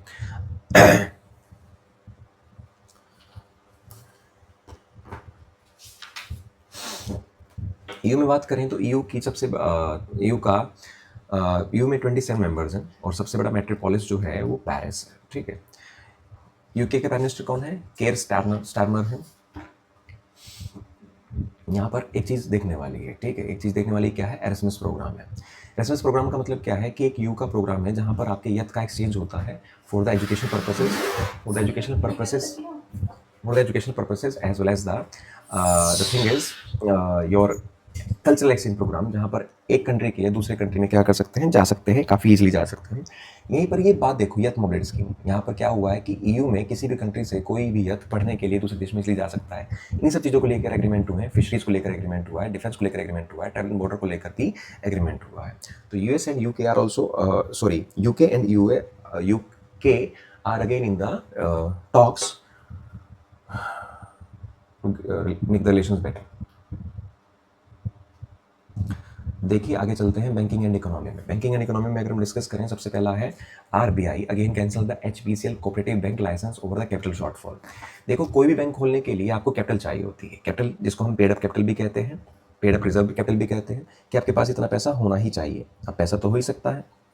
पेड अप कैपिटल क्या होता है कि आपने अपनी कंपनी बैंक को लॉन्च किया गया तो कितनी फर्म्स या कितने बिजनेसेस आप में इंटरेस्टेड हैं, ठीक है, आपने वहाँ से कितनी कैपिटल जुटाई है, उसे हम पेड अप कैपिटल कहते हैं। तो हालांकि अभी लखनऊ बेस्ड एक HCBL बैंक है जो कि कोऑपरेटिव बैंक है, उसका लाइसेंस कैंसिल किया है RBI ने। RBI बैंकिंग रेगुलेशन एक्ट के अंदर ये पावर रखता है। वो कहता है कि आपके पास इनएडिक्वेट कैपिटल बेस है। और अगर आप देखो ये इस बैंक में जो लोगों का क्या होगा, अकाउंट्स होंगे, उनको पैसे कहाँ से मिलेंगे? अगर हम देखें तो वी हैव अ फर्म, एक ऑर्गेनाइजेशन है हमारे पास DICGC। DICGC की फुल फॉर्म क्या आ जाती है? Deposit insurance and credit guarantee corporation. इसको कब बनाया गया था? इसको अगर देखा जाए तो 1978 में बनाया गया। और ये एक ऐसा इंस्टीट्यूशन है जो आरबीआई के अंडर काम करता है, लेकिन इसके ऊपर जुडिक्शन किसका है? मिनिस्ट्री ऑफ फाइनेंस का है, मिनिस्ट्री ऑफ फाइनेंस का। इसमें क्या है कि अगर आप किसी भी बैंक में आपका अकाउंट है और वो बैंक किसी वजह से बंद होता है तो आपको 1 लाख रुपए मिलेंगे ही मिलेंगे। और ये कौन देगा? DICGC देगा। अब आप कहेंगे कि अगर मेरे पैसे तो 1 लाख रुपए से ज़्यादा जमा हो रखे हैं तो मैं क्या करूँगा? तो भैया बैंक बंद हुआ है या तो बैंक को मर्ज किया जाएगा या बैंक को एक तरीके से डिसॉल्व किया जाएगा, उसे बेच दिया जाएगा, तो वहाँ से जो पैसा जनरेट होगा उसके बाद आपको मिलेगा। यानी आपके फंड्स पर इंश्योरेंस है। लेकिन 1 लाख कब तक मिलते थे? 2020 तक। 2020 के बाद इसको बढ़ाकर कितना कर दिया गया है? 5 लाख तक का इंश्योरेंस कर दिया गया है। तो हाल ही यहीं पे ये चीज़ हुई है कि जो बैंक में डिपॉजिटर्स है उनका पैसा कौन देगा? DICGC देगा। ठीक है, it is a governmental body. देखो 98.69% of the depositors are eligible to receive their full deposits, यानी 98.6 को तो फुल ही मिल जाएगा। 5 लाख से कम डिपॉजिट्स होंगे उन लोगों के, और बाकी लोगों को तो डिसॉल्व करके मिल जाएगा। RBI imposes 1.6 lakh penalty on the Union Bank of India. सरकारी बैंक है। देखो बार बार हमें वही दिखेगा कि आरबीआई जो है वो अपनी क्वालिटेटिव मेजर्स के अंडर किसी बैंक पर डायरेक्ट एक्शन ले सकता है। डायरेक्ट एक्शन में क्या लगाता है? वो प्यूरेटिव मेजर्स लगा देता है, यानी फाइन लगा देता है। किसी बैंक के खिलाफ नहीं जा रहा है, लेकिन आरबीआई चाहता है कि कोई भी बैंक, कोई भी फाइनेंस कंपनी भारत में कोई भी गलत काम ना करे। ठीक है, इसी तहत यूनियन बैंक ऑफ इंडिया पर 1.6 लाख का एक फाइन लगा। और कोई भी फाइन किसी बैंक पर लगना उसकी मार्केट पर बहुत बड़ा असर डाल देता है। ठीक है, okay. RBI imposes penalties on the Deutsche bank and Yes bank. देखो ये डेशुस बैंक जो है ये एक फॉरेन बैंक है।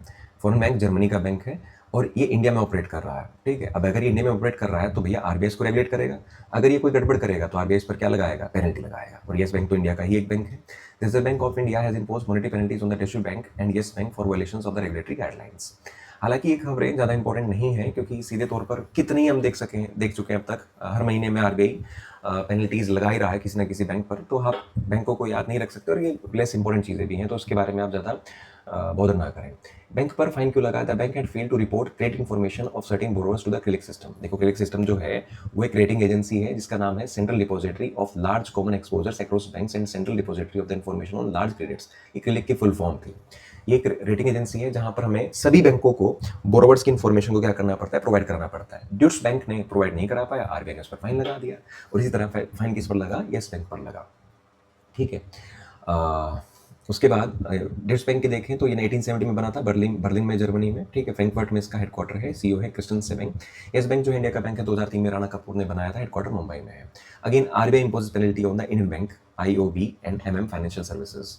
हमें किस लिए फाइन लगा है, क्यों लगा है, ये नहीं जानना है। ठीक है, इट इज़ लेस। हाँ, आप इस्तेमाल कर सकते हैं इस चीज़ का कि आरबीआई कितना प्रोएक्टिव है अपने काम को लेकर और आरबीआई अपनी बैंकिंग को या भारत में बैंकिंग सर्विसेज को किस तरह से सिक्योर करता है।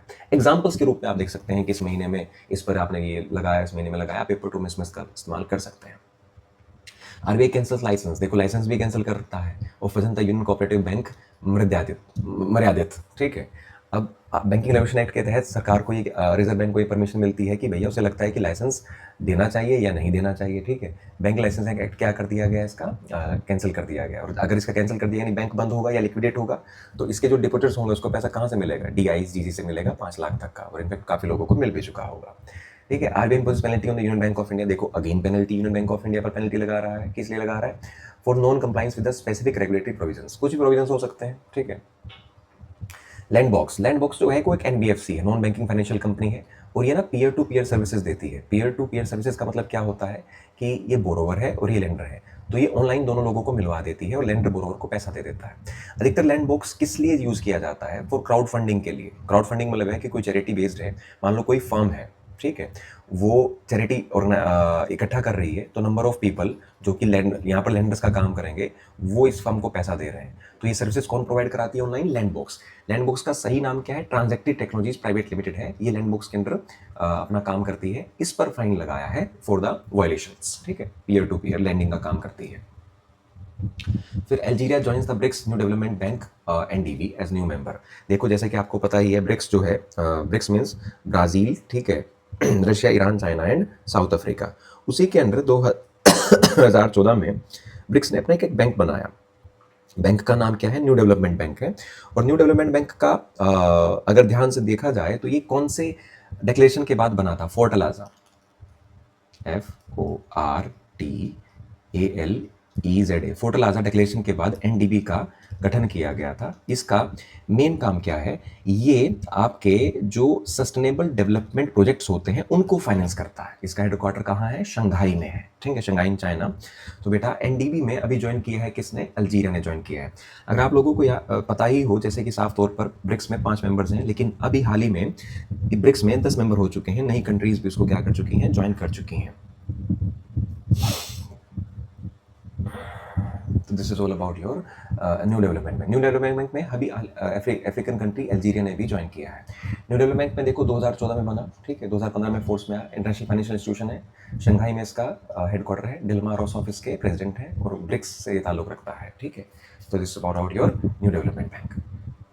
सेगमेंट को डिस्कस करते हैं। अगला सेगमेंट है मेमोरेंडम ऑफ अंडरस्टैंडिंग, जो कि दो पार्टीज के बीच में साइन किए जाते हैं। यहाँ पर दो कंट्रीज भी हो सकती हैं, साथ ही साथ यहाँ पर दो प्राइवेट एंटरप्राइजेज भी हो सकती हैं, एक सरकार एक प्राइवेट एंटरप्राइज भी हो सकती है, जो कि किसी एक स्पेसिफिक चीज़ के लिए किया जाता है। यहाँ पर हम फ्री ट्रेड एग्रीमेंट्स को भी देख सकते हैं। सबसे पहले देखो कहाँ से, बजाज जो कि एक इंडियन फर्म है उसका, और एक ऑस्ट्रियन मोटरसाइकिल मेकर जो काफ़ी फेमस है, केटीएम, ठीक है, इनके बीच में मेमोरेंडम ऑफ अंडरस्टैंडिंग साइन हुआ है। And now Bajaj is acquiring the KTM shares. हालांकि पहले से बजाज का केटीएम जो आपका फर्म है उसमें शेयर है, लेकिन वो माइनॉरिटी स्टेक, और अब ये मेजॉरिटी स्टेक बनने वाला है। देखिए बजाज ऑटो, तो दो इट्स नीदरलैंड बेस्ड सब्सिडरी वैभव, BAIHBV, यानी नीदरलैंड्स में जो बजाज स्टैब्लिश्ड है वो इस नाम से स्टैब्लिश्ड है, will become the majority owner of the KTM AG. यानी इंडिया का Bajaj, the Bajaj belongs to the India, लेकिन जो इंडिया की इस बजाज कंपनी की सब्सिडी नीदरलैंड में स्टैब्लिश्ड है, वो इसको एक्वायर कर रही है। और किसको एक्वायर कर रही है, केटीएम, जो कि एक ऑस्ट्रियन मोटरसाइकिल मेकर है। Bajaj multi led funding package reflects strategic funding strategic to both rescue and relying the KTM's future.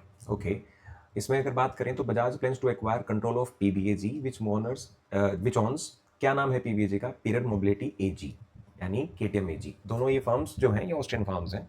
आपस में यही कह सकते हैं कि केटीएम जो ऑन करता है वो period mobility AG he on करता है। बजाज की बात करें, इनके सीईओ हैं राजीव बजाज, हेडक्वार्टर्स कहाँ है, पुणे में है। 1945 में ये कंपनी बनाई गई थी, बजाज ग्रुप से ताल्लुक रखती है। Next, Adani partners with Spartan. Spartan एक यूएस की कंपनी है to develop the anti submarine warfare system. पहली बार ऐसा हो रहा है कि कोई इंडियन प्राइवेट फर्म नेवल में जो आपके इंडिजिनसली सिस्टम को डेवलप कर रही है। और कौन सा सिस्टम डेवलप करने की कोशिश कर रही है, it is anti submarine warfare systems in India. देखिए, Adani Defense and Aerospace, a subsidiary of Adani Group, has signed a binding collaboration agreement with Spartan. Spartan De Leon Springs LLC, जो कि एक यूएस की firm है, a subsidiary of the Elbit Systems, to develop the anti-submarine warfare system. Anti-submarine का मतलब क्या है? सीधे तौर पर क्या बनाया जाएगा भैया, आपके सोनोबाइज बनाए जाएंगे। सोनोबाइज का मतलब क्या है, जो कि जैसे कि आपको पता ही है कि देखिए सोनोबाइज क्या है। सोनोबाइज आर डेप्लॉयबल सोनार सिस्टम। सोनोबाइज क्या होते हैं, सोनार सिस्टम्स होते हैं that help in detecting and tracking the under water threats such as submarines. They are components in enhancing the under sea domain awareness and play a crucial role in anti submarine warfare operations. यानी जो आपकी Adani group है और Spartan group है वो क्या बनाने की कोशिश कर रहे हैं, सोनोबाइज बनाने की कोशिश कर रहे हैं, ठीक है। Aim of partnership agreement focuses on the manufacturing. Obviously ये इंडिया की जो नेवल कैपेसिटी है उसको बढ़ाएगा, साथ ही साथ मेक इन इंडिया और आत्मनिर्भर भारत को भी क्या करेगा, बूस्ट करेगा। आत्मनिर्भर भारत को, मेक इन इंडिया इनिशिएटिव्स को क्या करेगा, बूस्ट करेगा। Okay, Adani becomes the first private Indian company to offer indigenously developed sonobuoy solutions. पहली इंडियन फर्म होगी जो सोनोबाय को लेकर काम कर रही है। अडानी ग्रुप की बात करें, कॉन्ग्लोमेरेट है, 1988 में बनाई गई थी। गौतम अडानी इनके फाउंडर हैं, हेडक्वार्टर अहमदाबाद में है, चेयरमैन भी गौतम अडानी है। स्पार्टन की बात करें, ये सब्सिडरी है किसका, Spartan technology of, parent company कौन है, एल्बर्ट सिस्टम ऑफ अमेरिका, जिसके सीईओ प्रेजेंट है नॉले बोहन। India EU launch 390 crore green innovation initiatives. देखो भैया, ईयू फिर आ जाता है न्यूज़ में, यूरोपियन यूनियन, जिसको अगर देखा जाए तो 1950s में बनाया गया, और हाल ही में इंडिया और यूएन ने साइन किया ग्रीन इनोवेशन इनिशिएटिव्स। यानी हम साथ में मिलकर एक फंड जनरेट करते हैं। इस फंड का काम क्या होगा, जितनी भी आप टेक्नोलॉजी, जिससे क्या होगी, इनोवेशन, नई चीज़ें निकल कर आएंगी, लेकिन किस चीज़ के लिए, ग्रीन। ग्रीन का मतलब है जहां पर इन्वायरमेंट को कोई भी नुकसान नहीं पहुंचाया जाए। इनफैक्ट इन्वायरमेंट को सेव करने के लिए जो इनोवेशंस बनाई जाती हैं उनको हम ग्रीन इनोवेशन कहते हैं, ठीक है। India and European Union have jointly launched 2 major green research and innovation projects with this much investment, ठीक है। These initiatives falls under the India EU trade technology council. जो कि 2022 में पीएम नरेंद्र मोदी ने क्या किया था, स्टैब्लिश किया था। कहाँ स्पेशली बात कहाँ की गई है कि हम किस चीज़ में इनोवेशन दिलाने की बात कर रहे हैं, marine pollution plastic led research initiative. देखिए जैसे कि आपको पता ही है प्लास्टिक एक मेजर थ्रेट है और स्पेशली वो मरीन इकोसिस्टम को बहुत अफेक्ट करता है, जहाँ पर एक्यूमुलेशन हो जाता है प्लास्टिक्स का, बायो एक्यूमुलेशन हम उसे कहते हैं। उसमें उस चीज़ को कैसे टैकल किया जाए इसकी रिसर्च की बात की जा रही है और इंडिया यू मिलकर इस पर क्या करेंगे, काम करेंगे, ठीक है। साथ ही साथ वेस्ट टू ग्रीन एनर्जी, यानी वेस्ट से कैसे एनर्जी या ग्रीन हाइड्रोजन बनाया जा सकता है, इसकी रिसर्च की बात की जा रही है इंडिया और यूएन के बीच में। तो यहाँ पर दो मेजरली काम है, एक तो प्लास्टिक जो आपका थ्रेट बन रहा है मरीन इकोसिस्टम के लिए, और दूसरा वेस्ट से ग्रीन एनर्जी हाइड्रोजन कैसे बनाया जाए। इन दो रिसर्च को लेकर बात हुई है। These are both of the two green initiatives. India relations की बात करें तो 2004 में इंडिया ईयू के रिलेशन सेटअप हुए और trade, climate, security, research and innovation पर ये लोग आपस में कोलैबोरेट करते हैं। उसके बाद Qatar and US sign the major agreements to boost the bilaterals. देखो कतर एक छोटा सा देश है, ठीक है, कतर, जिसके इस तरफ है सऊदी अरेबिया और इस तरफ है बिल्कुल छोटा सा अलग देश यूएई। पर्शियन गल्फ में आपका कतर लाई करता है, और पर्शियन गल्फ में लाई करने के बाद अगर बात करें तो यूएस का क्लोज टाई कह सकते हैं सऊदी अरेबिया के साथ है, और कह सकते हैं कि यूएस जो है पूरे मिडिल ईस्ट को स्टेबल करना चाहता है, तो वो सभी कंट्रीज के साथ यहाँ पर रिलेशन बनाता है। कतर के साथ भी कुछ ऐसा ही है, और कतर यूएस की हेल्प से अपनी डिफेंस कैपेबिलिटीज को बढ़ाने की भी कोशिश कर रहा है। Qatar and United States have signed a series of high value agreements to strengthen the bilateral cooperation. The deals were signed during the meeting between Qatari Emir Sheikh Tamim bin Hamad Al Thani and US President Donald Trump. Donald Trump जो आए थे Doha आए थे, Doha is the capital, Doha is the capital of the Qatar, ठीक है, और उनका 4 दिन का विजिट था जिसमें वो सऊदी अरेबिया भी जाएंगे। यहाँ पर $96 बिलियन की बोइंग एयरक्राफ्ट डील हुई है, यानी जो कतर है वो बोइंग से एयरक्राफ्ट खरीदेगा। साथ ही साथ यहाँ पर डिफेंस कॉपरेशन की भी बात हुई है। कतर का एयरबेस है अल उदैद एयरबेस, जहाँ पर वो उसको कह सकते हैं उसके एनहेंसमेंट के लिए यूएस की हेल्प लेगा। साथ ही साथ ड्रोन्स के लेकर भी बात हुई है। तो हम यहाँ पर सीधे तौर पर बस इतना कह सकते हैं कि Qatar and US are getting close allies, ठीक है। और यूएस इस चीज़ को स्टेबल क्यों करना चाहता है, बिकॉज यूएस जो अब्राहम अकॉर्ड्स है उसकी बात करता है। अब्राहम अकॉर्ड्स क्या है, जहाँ पर इसराइल के नॉर्मल रिलेशंस किए जाएंगे मिडिल ईस्ट के साथ, और हालांकि इसमें काफ़ी कुछ सक्सेस हासिल हो भी चुका है, ठीक है। A joint declaration of cooperation was also signed to promote collaboration in sectors like investment, energy and security. Okay. उसके बाद बात करते हैं कि US Saudi Arabia arms deal strategic partnership. देखो उसी विजिट के दौरान जो प्रेसिडेंट डोनाल्ड ट्रंप है वो कतर के बाद जाते हैं सऊदी अरेबिया, और Saudi Arabia is a close tie of US, क्योंकि देखो सऊदी अरेबिया जो है वो एक मेजर ऑयल प्रोड्यूसिंग स्टेट्स है, और वहाँ से ये ऑयल जाता है यूएस से। यूएस से जो है हथियार बनाता है, और हथियार किसको जाते हैं, सऊदी अरेबिया को जाते हैं। तो ये दोनों के दोनों आपके क्लोज कह सकते हैं कि ट्रेड पार्टनर्स हैं बहुत बड़े। US president Donald Trump and Saudi crown prince Mohammad bin Salman ने एग्रीमेंट किया, और $152 बिलियन की एक आर्म्स डील हुई। सऊदी अरेबिया एक बहुत बड़ा मेजर आर्म इंपोर्टर है दुनिया में। Trump's Middle East tour. This agreement was signed during the Trump's 4-day Middle East tour, which began his visit to the Saudi Arabia. President reiterated his commitment to the expanding the Abraham Accords. Abraham Accords क्या है, a initiative, ध्यान रखें, सीधे तौर पर पूछा जा सकता है कि Abraham Accords किससे जुड़ा हुआ है। It is an initiative aimed at normalizing the diplomatic relations between Israel and the several Arab countries, जिसमें यूएस इसको लीड करता है। Lifting the sanctions on Syria, middle east को स्टेबल करने के लिए यूएस कहता है कि प्रेसिडेंट ट्रंप कहते हैं कि हम सीरिया से जो सैंक्शंस हैं उसको भी हम हटा रहे हैं। उसके बाद अगर हम देखें सऊदी अरेबिया और यूएस के रिलेशंस को, तो 1933 से इनके रिलेशंस आपस में सेटअप हैं, दोनों के बीच में एम्बेसी सेटअप हैं, यूएस की सऊदी अरेबिया में और सऊदी अरेबिया की यूएस में है। जैसे मैंने कहा कि ऑयल ट्रेड, सऊदी अरेबिया जो मेजर ऑयल प्रोड्यूसर है और यूएस उससे तेल खरीदता है, और आर्म्स डील में यूएस सप्लाई करता है military equipments to the Saudi Arabia, जिसमें हाल ही में भी अभी ये हुआ है, ठीक है। सिक्योरिटी कोऑपरेशन की बात करें तो यूएस फोर्सेज हमेशा सऊदी अरेबिया में प्लेस रहती हैं, जिसकी वजह से उसके रीजन स्टेबिलिटी की बात की जाती है। फिर अगली चीज़ ये है कि यहाँ पर सबसे बड़ा इशू आ जाता है ईरान का, ठीक है। ईरान और सऊदी अरेबिया के आपस में टसल है, और साथ ही साथ जो ईरान है उसके ऊपर सैंक्शंस भी हैं यूएस के। तो यहाँ पर ईरान को टैकल करने के लिए, या कह सकते हैं स्टेबिलिटी मेंटेन करने के लिए बाकी स्टेट्स की आपको सपोर्ट चाहिए होगी। तो यहाँ पर यूएस जो है वो बाकी स्टेट के साथ अपने रिलेशंस को क्या करता है, बहुत ही ज़्यादा नॉर्मलाइज और एक बेटर वे में प्रेजेंट करने की कोशिश करता है। यही सब चीज़ें हैं। उसके बाद Adani group and the Bhutan DGPC sign a memorandum of understanding of 5000 megawatt hydro power projects. देखो हमारे पास जो भूटान है, भूटान से नेपाल से नंबर ऑफ रिवर्स इंडिया की तरफ आती हैं, और जब नंबर ऑफ रिवर्स वहाँ से यहाँ की तरफ आती हैं तो सीधे तौर पर हम जो हाइड्रो पावर प्रोजेक्ट बनाएंगे उसका जो एक हिस्सा है, यानी पावर जो जनरेट होगी, वो हम उन कंट्रीज़ के साथ भी शेयर करते हैं। और कहीं ना कहीं इंडिया का एक नेबरहुड पॉलिसी का हिस्सा भी है कि हमें साथ ही साथ अपने पड़ोसी देशों के डेवलपमेंट के बारे में भी सोचना चाहिए। और इसमें यही न्यूज़ है कि अडानी ग्रुप जो है वो भूटान के truck drug green power corporation से क्या कर रहा है, इसने एग्रीमेंट साइन किया है कि हम एक 5000 मेगावाट का हाइड्रो पावर प्रोजेक्ट बनाएंगे, ठीक है, जिसका नाम होगा वांगचू हाइड्रो पावर प्रोजेक्ट, जिसमें डीजीपीसी होल्ड करेगा 51% स्टेक और अडानी होल्ड करेगा 49% स्टेक, यानी मेजर स्टेक होल्ड किसके रहेंगे, भूटान के रहेंगे। Greece and Egypt strengthen the bilateral ties and support the Gaza reconstruction. देखो ग्रीस जो है वो इस तरफ है, यानी अफ्रीका का ये, एशिया का ये पार्ट, ठीक है, जहाँ पर हम सॉरी अफ्रीका का ये पार्ट, तो उसके बाद इजिप्ट के उस तरफ मेडिटेरेनियन, दिस मेडिटेरेनियन सी, यहाँ पर है आपका ग्रीस। इन दोनों के बीच में हॉस्टिलिटीज़ हैं, इन दोनों ने हॉस्टिलिटीज़ को नॉर्मल किया है, और ये दोनों बात कर रहे हैं गाजा, यानी जो इसराइल का पार्ट, इसराइल कह सकते हैं पैलेस्तीन का पार्ट है गाजा, गाजा के रिकंस्ट्रक्शन प्लान पे दोनों बात कर रहे हैं। Greece and Egypt have signed a strategic partnership aimed at enhancing the political coordination to safeguard stability in the eastern Mediterranean, especially amid the ongoing war in Gaza। कि हम दोनों को मिलकर स्टेबिलिटी लेकर आनी है। गाजा रिकंस्ट्रक्शन प्लान की बात करें, During their meeting, the first Supreme Cooperation Council established more than a year ago to improve the bilateral relations। हालांकि इन दोनों के बीच में रिलेशंस अच्छे नहीं थे, लेकिन ये दोनों अब रिलेशंस अच्छे कर रहे हैं और गाजा के इम्प्रूवमेंट की भी बात कर रहे हैं। माइग्रेशन स्टेबिलिटी कंसर्न, दोनों इजिप्ट से बहुत लोग माइग्रेट करते हैं, माइग्रेशन इश्यूज और also significant part of the bilateral talks. The European union has expressed concern over the growing risk of instability in the Egypt. Egypt से बहुत लोग क्या करते हैं, माइग्रेट करते हैं, इस पर भी बात हुई कि माइग्रेशन को कैसे कम किया जाए।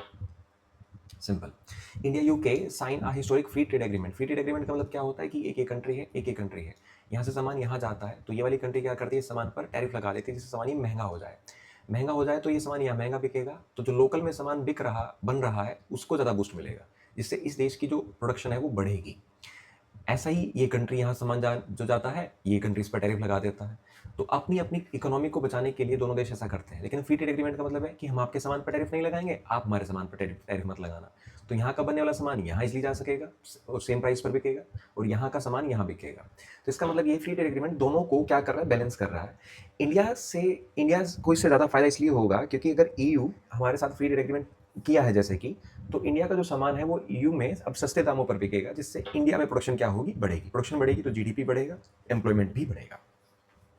And double contribution convention, in a landmark development India and United Kingdom have, EU की जगह, sorry it was UK, United Kingdom का मतलब है कि जैसे England, Wales and Scotland and Northern Ireland is a group of UK, ठीक है। India और UK के बीच में फ्री ट्रेड एग्रीमेंट हुआ है, not EU। has successfully concluded a comprehensive mutually beneficial trade agreement along with a double contribution convention. The announcement came after a telephonic confirmation Prime Minister Narendra Modi and UK Prime Minister Keir Starmer। उसके बाद क्या होता है, the free trade agreement provides extensive market access for goods and services across all sectors. हालांकि India की market ज़्यादा बड़ी है। India will benefit significantly from the tariff elimination nearly 90% of the tariff lines. देखो, employment and manufacturing benefits for India, the FTA is anticipated to generate employment opportunities in India by boosting domestic manufacturing and exports। Simple, India and Angola, Angola जो है एक African country है, इन्होंने आपस में bilateral ties की है, और इंडिया ने वहाँ के डिफेंस सेक्टर को बेटर करने के लिए अपना $200 मिलियन का क्या किया है, लाइन ऑफ क्रेडिट भी दिया है। यानी हम आपके, लाइन ऑफ क्रेडिट का मतलब है कि जिस चीज़ की आपको जरूरत पड़ती रहेगी हमसे लेते रहिए, एक साथ हम नहीं दे रहे हैं, लेकिन आपको कोई चीज़ डेवलपमेंट करानी है आप ऐसे ले लीजिए, आपको कोई इक्विपमेंट चाहिए ले लीजिए, इंडिया में कोई भी सामान बनने वाला है आप ले लीजिए। अंगोला जो है वो आपकी अफ्रीकन कंट्री है, और कह सकते हैं अफ्रीका फर्स्ट पॉलिसी के तहत यहाँ पर इंडिया इनिशिएटिव ले रहा है। वहाँ के प्रेसिडेंट ने अभी विजिट किया था, तो वहाँ के प्रेसिडेंट कौन है, जाओ मैनुअल गोंजाल्वेस लोरको। तो इंडिया देखो क्या करता है, one of the 200 million defence line of credit announce किया है अंगोला। अंगोला जो है साउथ वेस्टर्न अफ्रीका में है, bordered by Namibia, Zambia, Democratic Republic of Congo and Atlantic Ocean. Okay, capital क्या है इसकी, लुवांडा है, लुवांडा। उसके बाद India and Denmark renew memorandum of clean energy corporation. Clean energy को लेकर किसके साथ किया है, डेनमार्क के साथ किया है, डेनमार्क। उसके बाद डेनमार्क की कैपिटल क्या है, कोपनहेगन है, ठीक है, Copenhagen. The memorandum of understanding will allow knowledge sharing, joint training and collaboration on power system modelling, EV infrastructure. Clean energy पर बात कर रहे हैं यहाँ पर, तो ध्यान रखना बस, डेनमार्क के साथ साइन हुआ। उसके साथ साथ government signs agreement with UNDP, United Nation development programme, to empower waste pickers under Namaste scheme. Namaste scheme क्या है, जुलाई 2023 में लॉन्च की गई थी, और इसमें टारगेट किया जाता था सिर्फ जैसे कि आपके कौन है, मैनुअल स्पेंजर्स हैं, वेस्ट पीकर्स हैं, उन लोगों को better rehabilitate, better employment opportunities provide कराने के लिए नमस्ते स्कीम को लॉन्च किया गया था by ministry of social justice, ठीक है। देखो, नमस्ते का फुल फॉर्म क्या है, national action for mechanized sanitation ecosystem, ठीक है, इन विच 2024 में किसको ऐड किया गया, वेस्ट पीकर्स को ऐड किया गया। और हाल ही अभी UNDP में जो मिनिस्ट्री है हमारी गवर्नमेंट, यानी मिनिस्ट्री ऑफ सोशल जस्टिस, उन्होंने UNDP के साथ एग्रीमेंट साइन किया है, जिससे वेस्ट पीकर्स को भी क्या किया जा सके, एम्पावर किया जा सके। To improve the working conditions, financial access, and technological empowerment of the waste pickers in India, the agreement exchanged by Angela Lusigi, UNDP India resident representative, यानी इंडिया की जो रेजिडेंट इंडिया की तरफ से जो यूएनडीपी में रेजिडेंट है, and Amit Yadav secretary of social justice and empowerment. Occupation photo ID cards मिलेंगे, हेल्थ इंश्योरेंस आयुष्मान भारत के अंदर मिलेगा, स्किल ट्रेनिंग मिलेगी इनको, capital subsidies for waste collection vehicles मिलेंगे, ठीक है। साथ साथ सॉलिड वेस्ट मैनेजमेंट क्या हो जाएगा, बेटर हो जाएगा इससे। India partner with ITR completes the world's largest super conducting magnet system. देखो ITR क्या है, इंटरनेशनल थर्मोन्यूक्लियर एक्सपेरिमेंटल रिएक्टर है, जिसका सिंपल तौर पे काम है कि हमें नए सोर्स ऑफ एनर्जी डिस्कवर करना है, और नए सोर्स ऑफ एनर्जी डिस्कवर करने का मतलब है कि हम इनपुट कम दें और एनर्जी क्या है, ज़्यादा है। ऐसा ही कुछ है यहाँ पर। ये जो है ये आपका एक कोलैबोरेशन है, इंटरनेशनल कोलैबोरेशन, उसमें 30 से ज़्यादा कंट्री हैं, जैसे India, US, Russia, China, Japan, Korea, Europe, सब इसमें हैं। और सब लोग मिलकर क्या करते हैं, कार्बन फ्री पावर जनरेशन की बात करते हैं। ITR ने अभी 500 मेगावाट पावर जनरेट करने की बात की है, लेकिन इनपुट कितना देंगे, सिर्फ 50 मेगावाट। यानी नॉर्मली अगर हम 50 मेगावाट पावर प्रोड्यूस करने के लिए जितना इनपुट प्रोवाइड करते हैं, उतने इनपुट में हम कितनी पावर निकाल पा रहे हैं, 500 मेगावाट। यही काम है ITR का, यानी नए सोर्स ऑफ एनर्जी निकालना। A global fusion energy project has successfully completed the world's largest pulse super conducting electromagnet system known as the central solenoid. तो भैया ITR क्या करता है, पूरी दुनिया का ग्लोबल कोऑपरेशन रिप्रेजेंटेटिव करता है, जहाँ पर सारे देश मिलकर बात करते हैं, ठीक है। साथ ही साथ अगर हम इसके कॉन्ट्रीब्यूशंस की बात करें तो 45% इसमें कॉस्ट कौन देता है, यूरोप देता है। India, China, US, Japan, Korea और रशिया, ये सब मिलकर 9% ईच कॉन्ट्रीब्यूशन देते हैं। जो भी सामान बनेगा सब देशों के पास उसका 100% क्या रहेगा, प्रॉपर्टी राइट्स रहेगा, ठीक है। उसके बाद labour and employment ministry science MOU with Rapido. देखो रैपिडो आपको पता ही है, आप बाइक, ऑटो रिक्शा की जो ऊबर जैसी फैसिलिटी लेते हैं, तो यहाँ पर मेरा लेबर और एम्प्लॉयमेंट मिनिस्ट्री ने साइन किया है रैपिडो के साथ, जिससे एम्प्लॉयमेंट बढ़ सके। New Delhi too has sign a memorandum of understanding with Rapido in New Delhi to promote logistic related employment opportunities through national career service portal. is a collaboration part of government effort to boost employment generation, especially in the growing gig and logistic sector, ठीक है। उसके बाद ministry of Rapido की बात करें 2015 में establish हुई, ठीक है। किस कंपनी के साथ हुआ है, बस लेबर एंड एम्प्लॉयमेंट का रैपिडो के साथ हुआ है। India Netherlands agree to deepen the economic partnership. Netherland capital है एम्स्टरडैम, और अपनी इकोनॉमिक पार्टनरशिप को बूस्ट करने के लिए नीदरलैंड के साथ साइन किया है, सिंपल इतना सा जानना है। और सेम बात किस पे की जा रही है, इंडिया और नीदरलैंड के बीच में पोर्ट्स पर बात की जा रही है, ठीक है।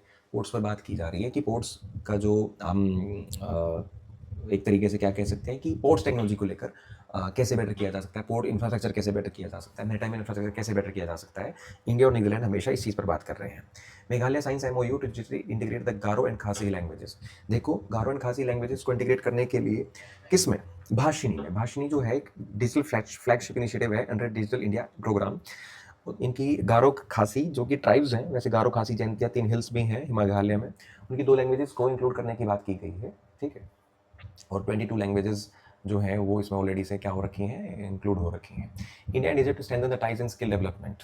ओके, इजिप्ट ने स्किल डेवलपमेंट के साथ इंडिया के साथ क्या किया है, टाई किया है, simple. Air India in talks with the Boeing to acquire 10 planes electric by China. देखो चाइना और USA के बीच में क्या चल रहा था, ट्रेड वॉर चल रहा था, और बोइंग कहाँ की कंपनी है, USA की कंपनी है। तो 10 प्लेन चाइना को खरीदने थे, वो चाइना ने नहीं खरीदे, तो इंडिया कह रहा है कि okay we will buy them, ठीक है। और ऐसी जो ये स्कीम है, इन्हें हम कह सकते हैं white tail aircraft. White tail aircraft का मतलब है कि बनाए किसी और के लिए थे लेकिन खरीद इंडिया ने लिए, इसे हम वाइट टेल कहते हैं, ठीक है। इससे फ्लीट एक्सपेंशन बढ़ेगा, क्योंकि इंडिया के में प्लेन्स की थोड़ी सी कमी है, और ये किस लिए खरीदे जा रहे हैं, एयर इंडिया एक्सप्रेस के लिए खरीदे जा रहे हैं, सिंपल। देखिए अगला सेक्शन है अवार्ड एंड रिकॉग्निशन, जिसमें सबसे पहले आ जाता है हमारा international Booker prize. The famous Booker prize है। बुकर प्राइज मिलता किसको है, ऐसी कोई भी किताब जो किसी भी लैंग्वेज में लिखी गई हो लेकिन उसको बाद में किस में ट्रांसलेट कर दिया गया हो, इंग्लिश में ट्रांसलेट कर दिया गया हो। बुकर प्राइज दोनों को मिलता है, राइटर को भी मिलता है और जो ट्रांसलेटर होता है उसे भी मिलता है, ठीक है। यहाँ पर अभी मिला है किसको, बानू मुश्ताक को। बानू मुश्ताक जो 77 ईयर ओल्ड एक लेडी हैं, और इन्होंने she belong to the Karnataka, और इन्होंने किताब लिखी है जिसका नाम है हार्ट लैम्प, ठीक है। हार्ट लैम्प को ट्रांसलेट किया गया इंग्लिश लैंग्वेज में। ये देखो, ये दूसरी किताब बनी है इंडिया से जिसको बुकर प्राइज मिला है। इससे पहले 2022 में गीतांजलि को मिला था, गीतांजलि श्री की किताब को टॉम ऑफ सेंट को मिला था, जो ट्रांसलेट करी थी डेजी रॉकवेल ने। बानू मुश्ताक जो है अपनी कहानियों के थ्रू विमेन कॉन्ट्रीब्यूशंस पर और विमेन की जो लाइफ है उनको हाईलाइट करती हैं। साथ ही साथ इनको कर्नाटका साहित्य अकेडमी से अवार्ड भी मिल चुका है। फिर जो इंटरनेशनल बुकर प्राइज है इनको 2019 तक कहा जाता था मैन बुकर प्राइज, 2005 में इसको एस्टैब्लिश किया गया था। बुकर प्राइज फाउंडेशन जो कि एक यूके की फाउंडेशन है वो इस प्राइज को देती है। पर्पस क्या है, अवॉर्डेड एनुअली हर साल देती है for a book translate into English and published in UK. उस बुक को इंग्लिश में ट्रांसलेट होना चाहिए और यूके में वो पब्लिश होनी चाहिए, और आयरलैंड में। दोनों को recognize both author and translator, prize is shared equally between the author and translator. दोनों को 50,000 पाउंड्स दिए जाते हैं ईच, ठीक है। एलिजिबिलिटी क्या है, एलिजिबिलिटी है कि फिक्शन, सिर्फ ये प्राइस किस में दिया जाता है, फिक्शन में दिया जाता है, नॉन फिक्शन या पोट्री के लिए प्राइज नहीं मिलता है। 2024 में किसको मिला था, कायरोस को मिला था बाय जेनी एर्फपैक, जर्मनी के हैं। ट्रांसलेट किसने किया था, माइकल हॉफमैन ने। 2023 में टाइम शेल्टर के लिए जॉर्ज कॉस्पेंडोव को मिला था, ट्रांसलेट किसने किया था, एंजेला रोडेल ने। और 2022 में मिला था टॉम ऑफ सेट को, जो कि गीतांजलि श्री ने लिखी थी, इंडिया की पहली हिंदी किताब थी जिसको ट्रांसलेट किया गया था डेजी रॉकवेल के द्वारा। अगला है Denzel Washington receive the honorary Palme d'Or at Cannes. Cannes जो है इंटरनेशनल फिल्म फेस्टिवल है, 1946 में इसको एस्टैब्लिश किया गया था। फ्रांस में फेस्टिवल होता है, और ध्यान रहे ये सिर्फ इन्विटेशन बेस्ड फेस्टिवल होता है, यानी कोई भी नहीं जा सकता, जिसको सिर्फ इन्विटेशन मिलता है वही इस फेस्टिवल में जाता है। फ्रांस में ये होता है। अब तक सिर्फ 21 बार ही ये अवार्ड दिया गया है इसके इतने लंबे इतिहास में, और किसको मिला है, डेंजल वॉशिंगटन को मिला है। Denzel Washington receive the prestigious honorary Palme d'Or a life time achievement award at the 2025 Cannes film festival in France. इनको किस मूवी के लिए मिला है, हाईएस्ट टू लोवेस्ट, जो इनकी नई मूवी आ रही है उसके लिए इनको मिला। उसके बाद present confers the 50th Jnanpith award, Jnanpith award 2023। देखो ज्ञानपीठ अवार्ड दिया गया किसको, दो लोगों को, जगत गुरु राम भद्राचार्य और दूसरे हैं फेमस गुलजार। जगत गुरु राम भद्राचार्य जो है वो एक संस्कृत स्कॉलर हैं, साथ ही साथ एक स्पिरिचुअल लीडर भी हैं। अगर हम बात करें जगत गुरु राम भद्राचार्य की, तो उन्होंने चित्रकूट में तुलसी पीठ को स्टैब्लिश किया और नंबर ऑफ बुक्स लिखी हैं, लेकिन संस्कृत लैंग्वेज में, तो उनको इस बार ये प्राइज मिला। और दूसरे इंसान जिनको ये प्राइज दिया गया है इस गुलजार। गुलजार का जो ओरिजिनल नेम है ही इज संपूर्ण सिंह कालरा, और संपूर्ण सिंह कालरा को एक फेमस लिरिसिस्ट के रूप में भी देखा जाता है, जिन्होंने बॉलीवुड में नंबर ऑफ सॉन्ग्स भी लिखे हैं। कुछ चीज़ें तो आपने भी सुनी होंगी।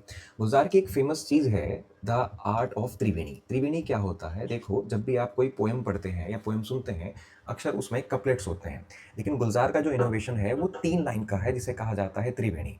और त्रिवेणी में क्या होता है कि जो पहले शेर या फिर जो पोएम का कपलेट है, उसकी जो पहली 2 लाइंस हैं उसको तीसरी लाइंस एक्सप्लेन करती है, and this is the innovation of Gulzar. Gulzar की इस इनोवेशन के लिए इनको ये अवार्ड दिया गया है, ठीक है।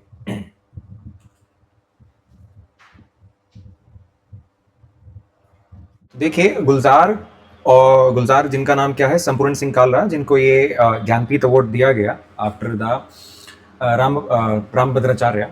अगर हम बात करें कि ज्ञानपीठ अवार्ड जो है, ज्ञानपीठ अवार्ड जिसको हम कहेंगे, इनको स्टैब्लिश कब किया गया, 1961 में किया गया, और पहली बार दिया किसको गया था, first time it was awarded to the in 1965, पहली बार 1965 में दिया गया था, ठीक है। देखिए प्रेजेंट बाय किससे दिया जाता, कौन देता है, Bharatiya Jnanpith a literary and research organisation. Sahu Shanti Prasad Jain trust जो है वो इस प्राइज को क्या करता है, अवार्ड को स्पॉन्सर करता है। पर्पस क्या है, देखिए किस लैंग्वेज में दिया जाता है, जैसे कि आपको पता ही है कि schedule 8 of the Indian constitution, जिसमें 22 लैंग्वेजेस हैं, उन 22 लैंग्वेजेस में अगर आप कुछ लिखते हैं तभी आपको ये अवार्ड मिलता है, to honour the outstanding contribution to literature in any Indian language recognised by the 8th schedule of the constitution. Frequency हर साल दिया जाता है, इंडियन सिटीजन्स को दिया जाता है, ठीक है।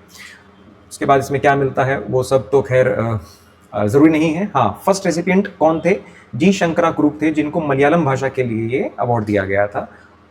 और फिर ये 58th अवार्ड है, 59th को भी क्या कर दिया गया, अनाउंस कर दिया गया, किसको मिलेगा, विनोद कुमार शुक्ला को मिलेगा हिंदी के लिए।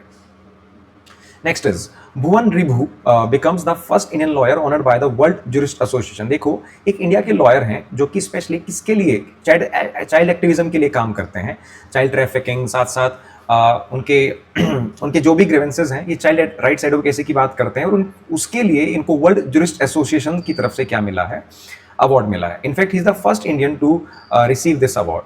रिकग्निशन की बात की जाए तो recognition for the child rights advocacy, he is the first one to receive the medal of honor from the world jurist association. the award was presented during the world law congress, जो कि कहां पर हुई थी, Dominican Republic में हुई थी। लगभग 2 डिकेड से ये बच्चों के लिए काम कर रहे हैं, legal activism grass root level पे, उनके लिए अवार्ड दिया जाता है। वर्ल्ड ज्यूरिस्ट एसोसिएशन की बात करें तो 1963 में फॉर्म हुई। हेडक्वार्टर्स कहाँ है, वॉशिंगटन डीसी यूएसए में है। फाउंडिंग पर्पस क्या है, to promote the rule of law world wide and ensure independence of the judiciary. Founder कौन थे, डॉक्टर चार्ल्स एस प्राइम थे। The famous Pulitzer award, Pulitzer award की बात की जाए तो ये किसके लिए दिया जाता है, ध्यान में रहे, जर्नलिज्म के लिए अवार्ड दिया जाता है। कई बार लोग कंफ्यूज जाते हैं बुकर प्राइज में और पुलित्जर में। बुकर प्राइज जो है, जैसे हमने भी डिस्कस किया था, it is for the books, और वो भी ट्रांसलेट किस में होनी चाहिए, इंग्लिश में, and also published in the UK.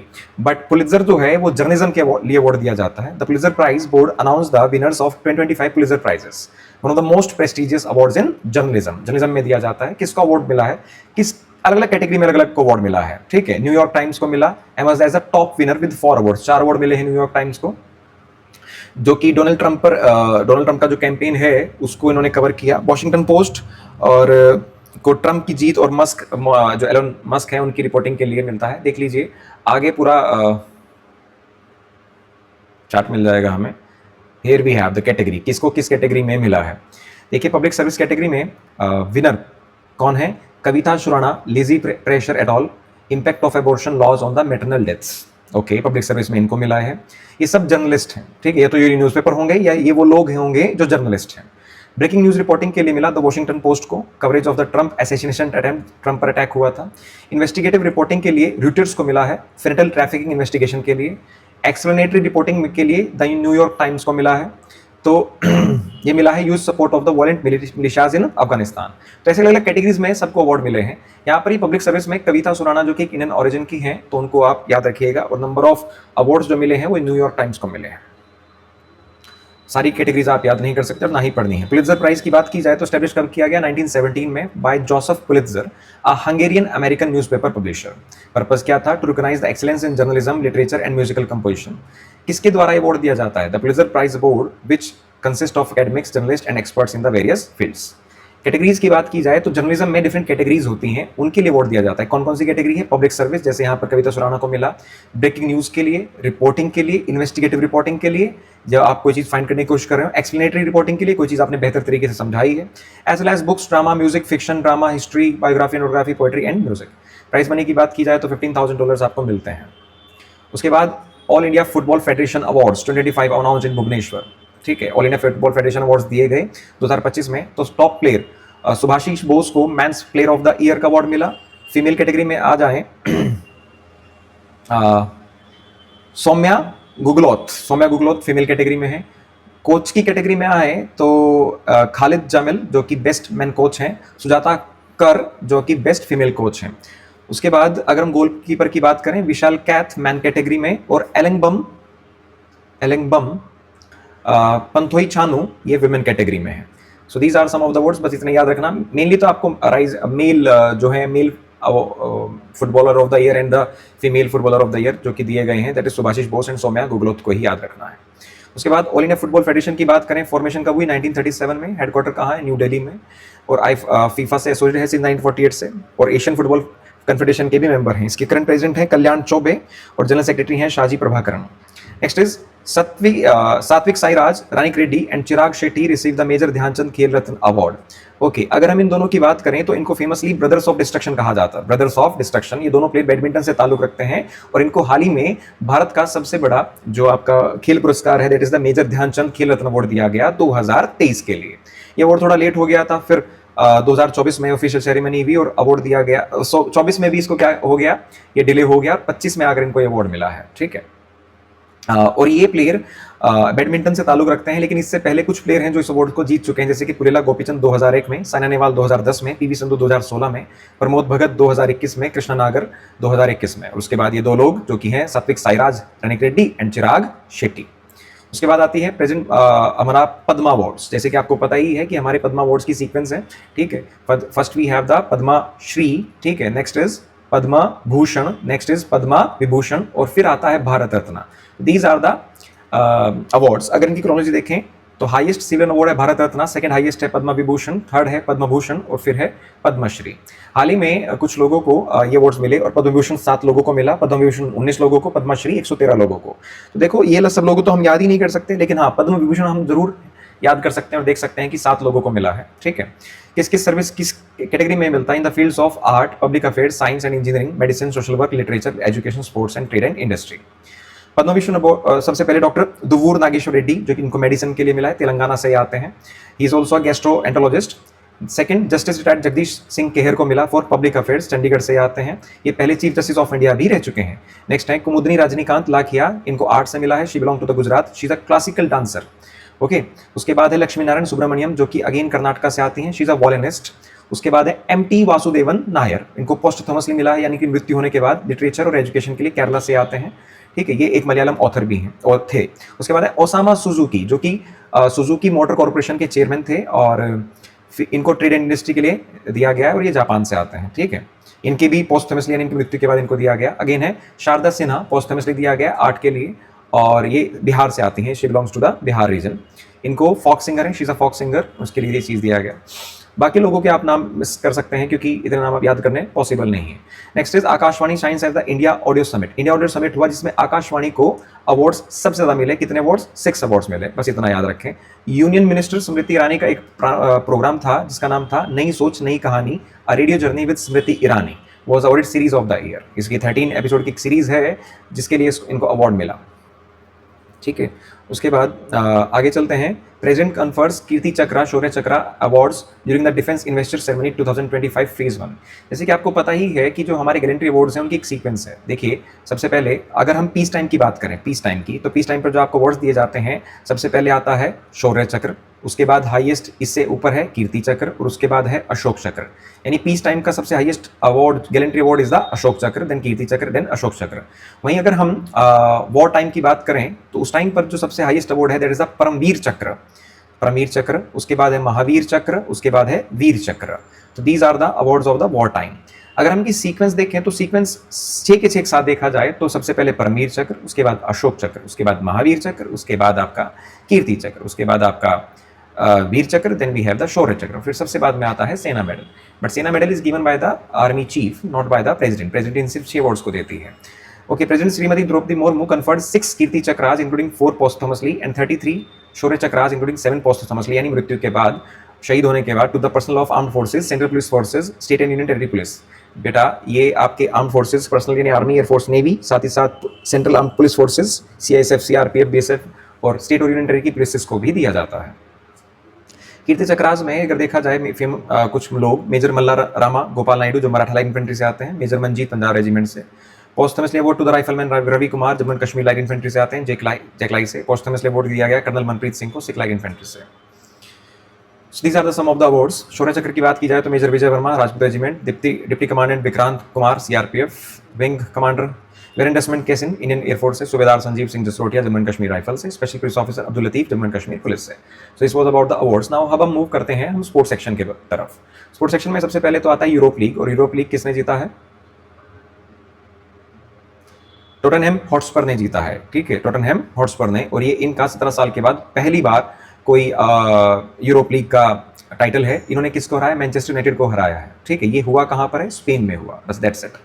उसके बाद क्रिस्टियानो रोमेरो यहाँ पर इनके मैन ऑफ द मैच थे, इतना कुछ खास इंपॉर्टेंट नहीं है। Carlos Alcaraz beats the Jannik Sinner to win the Italian Open in the Roland Garros warning. Carlos Alcaraz ने इटालियन ओपन जीता है, सिंपल। किसको हराया है? जेनिक सिनर को हराया। ठीक है, मैन सिंगल किसने जीता? स्पेन के हैं कार्लोस अल्करेज। विमेन किसने जीता? इटली की हैं जैस्मिन पाओलेनी। बस, it was the 82nd edition of the Italian open.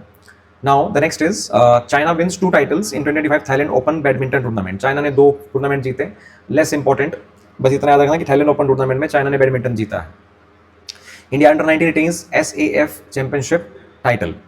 अगर हम फुटबॉल की बात करें, साउथ एशिया फुटबॉल फेडरेशन में अंडर 19 फुटबॉल में इंडिया ने अंडर 19 को क्या किया है? अपना चैंपियनशिप को बरकरार रखा गया, यानी पहले भी जीते थे और इस बार भी जीते। हराया किसको है? बांग्लादेश को हराया है। देखो, होस्ट कंट्री कहाँ हो रहा था? इंडिया में हो रहा था। चैंपियनशिप इंडिया ने 4 बार जीती है, रनरशिप इस बार किसके पास थी? बांग्लादेश के साथ ही। बांग्लादेश हराया भाई, अब तो फाइनल में तो वही रहा होगा। ठीक है, टॉप स्कोरर जो रहे हैं इंडिया के डेनी मेती रहे हैं।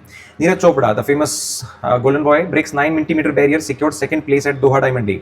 दोहा डायमंड लीग में पहली बार नीरज चोपड़ा ने 90 मीटर का भाला फेंक कर अपना पर्सनल बेस्ट बनाया। हालांकि इस लीग में वो ये मेडल नहीं, टॉप नहीं आ सके, क्योंकि जर्मनी के जूलियन वेबर ने उनसे ज्यादा दूरी तक भाला फेंक दिया था। ठीक है, India's ace javelin thrower Neeraj Chopra finished second in the men's javelin throw at the event of Doha in Diamond League. Okay, पहली बार उन्होंने 90+ मीटर फेंका है, तो पहली बार 93+ मीटर कहाँ फेंका है भाई? उन्होंने दोहा में फेंका। 92.3 मीटर्स का। जर्मनी के जूलियन वेबर ने इनसे ज्यादा दूरी पर भाला फेंकर गोल्ड मेडल जीता। उनका जो डिस्टेंस था that was 91.06 metre. Parul Chaudhary breaks the national record in 33,000 metre steeple chase. Steeple chase क्या होता है? जो वो कूद के जाते हैं, ठीक है। अच्छा, स्टीपल चेस, हाँ ओके। 3000 मीटर में इन्होंने अपना रिकॉर्ड कायम किया है, ठीक है।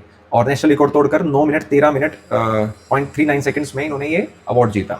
साथ साथ नीरज चोपड़ा को इंडियन आर्मी में ऑनरी लेफ्टिनेंट कर्नल का रैंक दिया गया टेरिटोरियल आर्मी में। जैसे कि आपको पता है कि वो पहले भी इंडियन आर्मी में कार्यरत हैं बट एज अ जेसीओ, लेकिन उनको अब ऑनरी रैंक दी गई है लेफ्टिनेंट कर्नल की। Next news is from the chess. R Praggnanandhaa wins the super bet chess classic 2024। बस इतना याद रखना। Indian grand master R Praggnanandhaa ने क्या जीता? सुपर बेट चेस क्लासिक जीता, जो कि कहाँ हो रहा था? बुचारेस्ट। बुचारेस्ट कहाँ है? रोमानिया की कैपिटल है, ठीक है। उसके बाद इन्होंने हराया किसको? Emerge victorious after a 3-way tie break playoff involving Alireza Firouzja and Maxime Vachiver-Raghrev. All three players were tied with 5.5 points after 9 rounds. The first two tie-break games ended in the draws. Pragnanda defeated Vachier-Lagrave in the third and final tie-break game to secure the title. Vachier-Lagrave को हराया इन्होंने, ठीक है। उसके बाद Bologna stun Milan to shift, इसको आप छोड़ सकते हैं, नथिंग टू वरी अबाउट।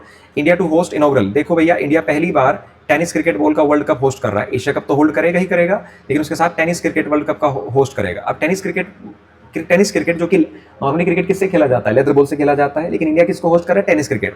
देखो, भारत की गली गली में क्रिकेट खेला जाता है और जो बॉल यूज होती है टेनिस क्रिकेट यूज होती है।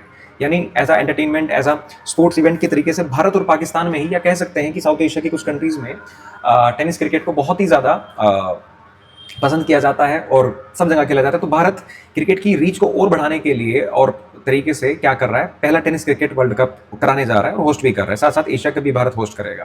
Growth and recognition of tennis ball cricket in India. The international tennis cricket federation भी है has endorsed these tournaments recognizing the rapid growth and popularity of the tennis ball cricket at the grassroots levels in India.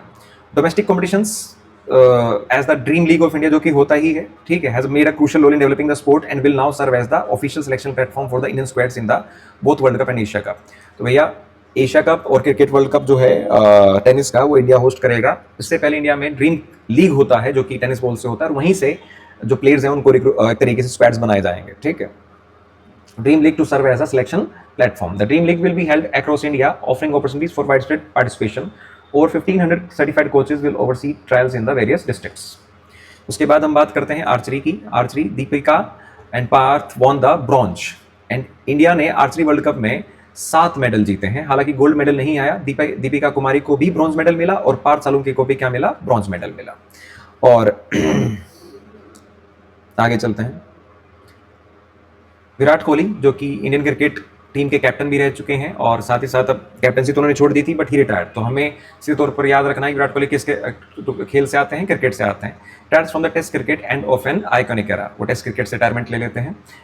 India's batting stalwart Virat Kohli announced his retirement from the test cricket on May 12। The 36-year-old test cricket से उन्होंने retirement लिया है, ठीक है। कितने match खेले? 123 run कितने score किए? 9230। सेंचुरीज कितनी? 30। बैटिंग एवरेज दिस, ठीक है, इसमें हमें कुछ खास नहीं जानना है।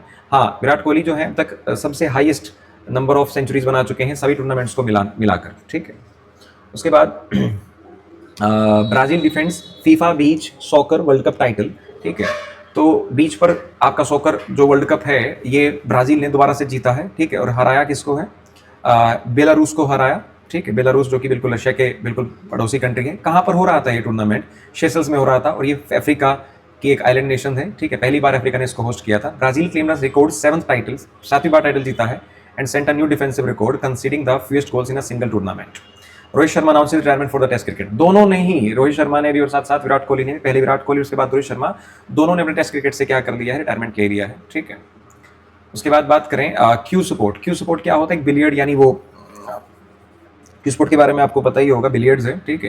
Pankaj Advani bags the title in CCI billiards classy. CCI billiards classy की बात करें तो इसको होस्ट कौन कराता है? इसको होस्ट कराता है क्रिकेट क्लब ऑफ इंडिया। देखो ये स्पोर्ट कौन सा है?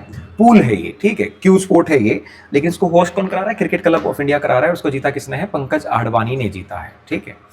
Okay, the CCI billiards classic is an annual, हर साल annual cue sports tournament held by cricket club of India. It features top players from the world of billiards and snooker with competition in various formats of the games. The event is notable for attracting high-level players, including Pankaj Advani, an Indian Q Sports legend who has consistently won the titles in both billiards and snooker. China wins 14th Sudhir Raman Cup title.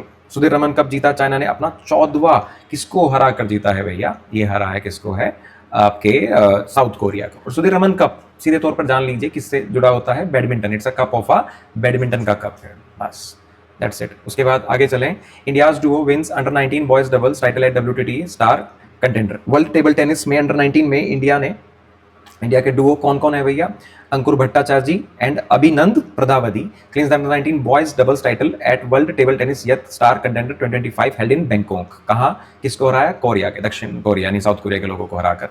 India's athlete wins gold at international karate championship. कौन है ये, अनर्घया पंचावतकर, ये karate से ताल्लुक रखते हैं, अनर्घया पंचावतकर, और championship में इन्होंने गोल्ड मेडल जीता है। कहां पर हुआ था ये tournament, held in Dubai. This tournament was held in Dubai. ECB bans transgender females from the women's cricket. देखिए, इंग्लैंड क्रिकेट बोर्ड ने वुमेन्स क्रिकेट टीम में किसी भी ट्रांसजेंडर को खेलने से क्या कर दिया है, बैन कर दिया है, ठीक है।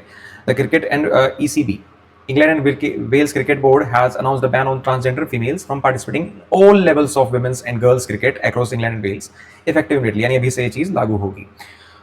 उसके बाद आगे चलते हैं, बार्सिलोना कहाँ का फुटबॉल क्लब है, it is from the Spain, wins the 32nd Copa del Rey title. हराया किसको है, रियल मैड्रिड, ये भी तो किसका कहाँ से ताल्लुक रखता है, स्पेन से ही रखता है। बार्सिलोना रियल मैड्रिड को हराकर कोपा डे रे टाइटल जीता, और ये टाइटल भी कहाँ का ही है भैया, स्पेन का ही है, ठीक है, सिंपल, इतना ही याद रखें। कोपा डे रेल जो है established 1903, making it Spain's oldest national football competition, organised by the royal Spanish football federation REFF। Knockout competition होता है, यानी एक बार आप मैच आ रहे तो आप बाहर हो जाते हैं, और आप इसे जीतने के बाद यूरोप जो लीग है उसके लिए क्वालिफाई कर जाते हैं। उसके बाद आ जाते हैं आगे, फुटबॉल क्लब 31 टाइटल्स बार्सिलोना ने जीते हैं, एथलेटिक्स क्लब बिल्बाओ ने 23 टाइटल्स जीते हैं, रियल मैड्रिड ने 20 टाइटल्स जीते हैं। India dominates the second Asian योगासना sports championship 2024। योगासना sports championship हुई, कहाँ पर हुई, दिल्ली में हुई, और इंडिया ने इसको डोमिनेट किया। सबसे मेडल की योगासना का मतलब the sports related to the yogasanas, yogas. India ने कितने मेडल जीते, 83, Japan 3, Mongolia 83 gold, 3 silver, 1 bronze, rank 1। Rank 2 पे कौन है, जापान। मंगोलिया में कौन है, Mongolia is on the 3rd rank, Oman is on the 4th and Nepal is on the 5th। Obviously India का स्पोर्ट है, India would be dominating that thing. Neeraj Chopra wins the silver at Janusz Kusocinski memorial 2025। Okay, अभी तो नीरज चोपड़ा ने अपना record तोड़ा दोहा में, उसके बाद पोलैंड में होने वाला ये एथलेटिक्स मीट जिसमें नीरज चोपड़ा ने क्या जीता, सिल्वर जीता, जानुस कुसॉन्स्की मेमोरियल सिल्वर मेडल जीता है। It is one of the Europe's oldest annual track and field, Europe का सबसे oldest annual track field event है ये। 84.14 मीटर का भाला इन्होंने फेंका, ठीक है, अटेम्प्ट था इनका। उसके बाद गोल्ड मेडल किसने जीता, जूलियन वेबर, वही जिन्होंने दोहा में गोल्ड मेडल जीता। ब्रॉन्ज किसने जीता, एंडरसन पीटर्स ने जीता। 4th प्लेस पर कौन थे, मार्सिन क्रॉस्की, पोलैंड के थे। Next, French tennis star Caroline Garcia announces the retirement. Okay, ये विमेंस आपकी लॉन टेनिस की प्लेयर हैं, कैरोलिना गार्सिया, फ्रेंच हैं ये, और इन्होंने अपनी रिटायरमेंट को क्या किया है, अभी अनाउंस किया है। इनकी अभी हाल ही में रैंकिंग जो थी 145, कुछ इतनी अच्छी नहीं है। उसके बाद बस इतना याद रखना कि कौन सी फील्ड से हैं और कौन से देश से हैं, कौन से गेम से हैं।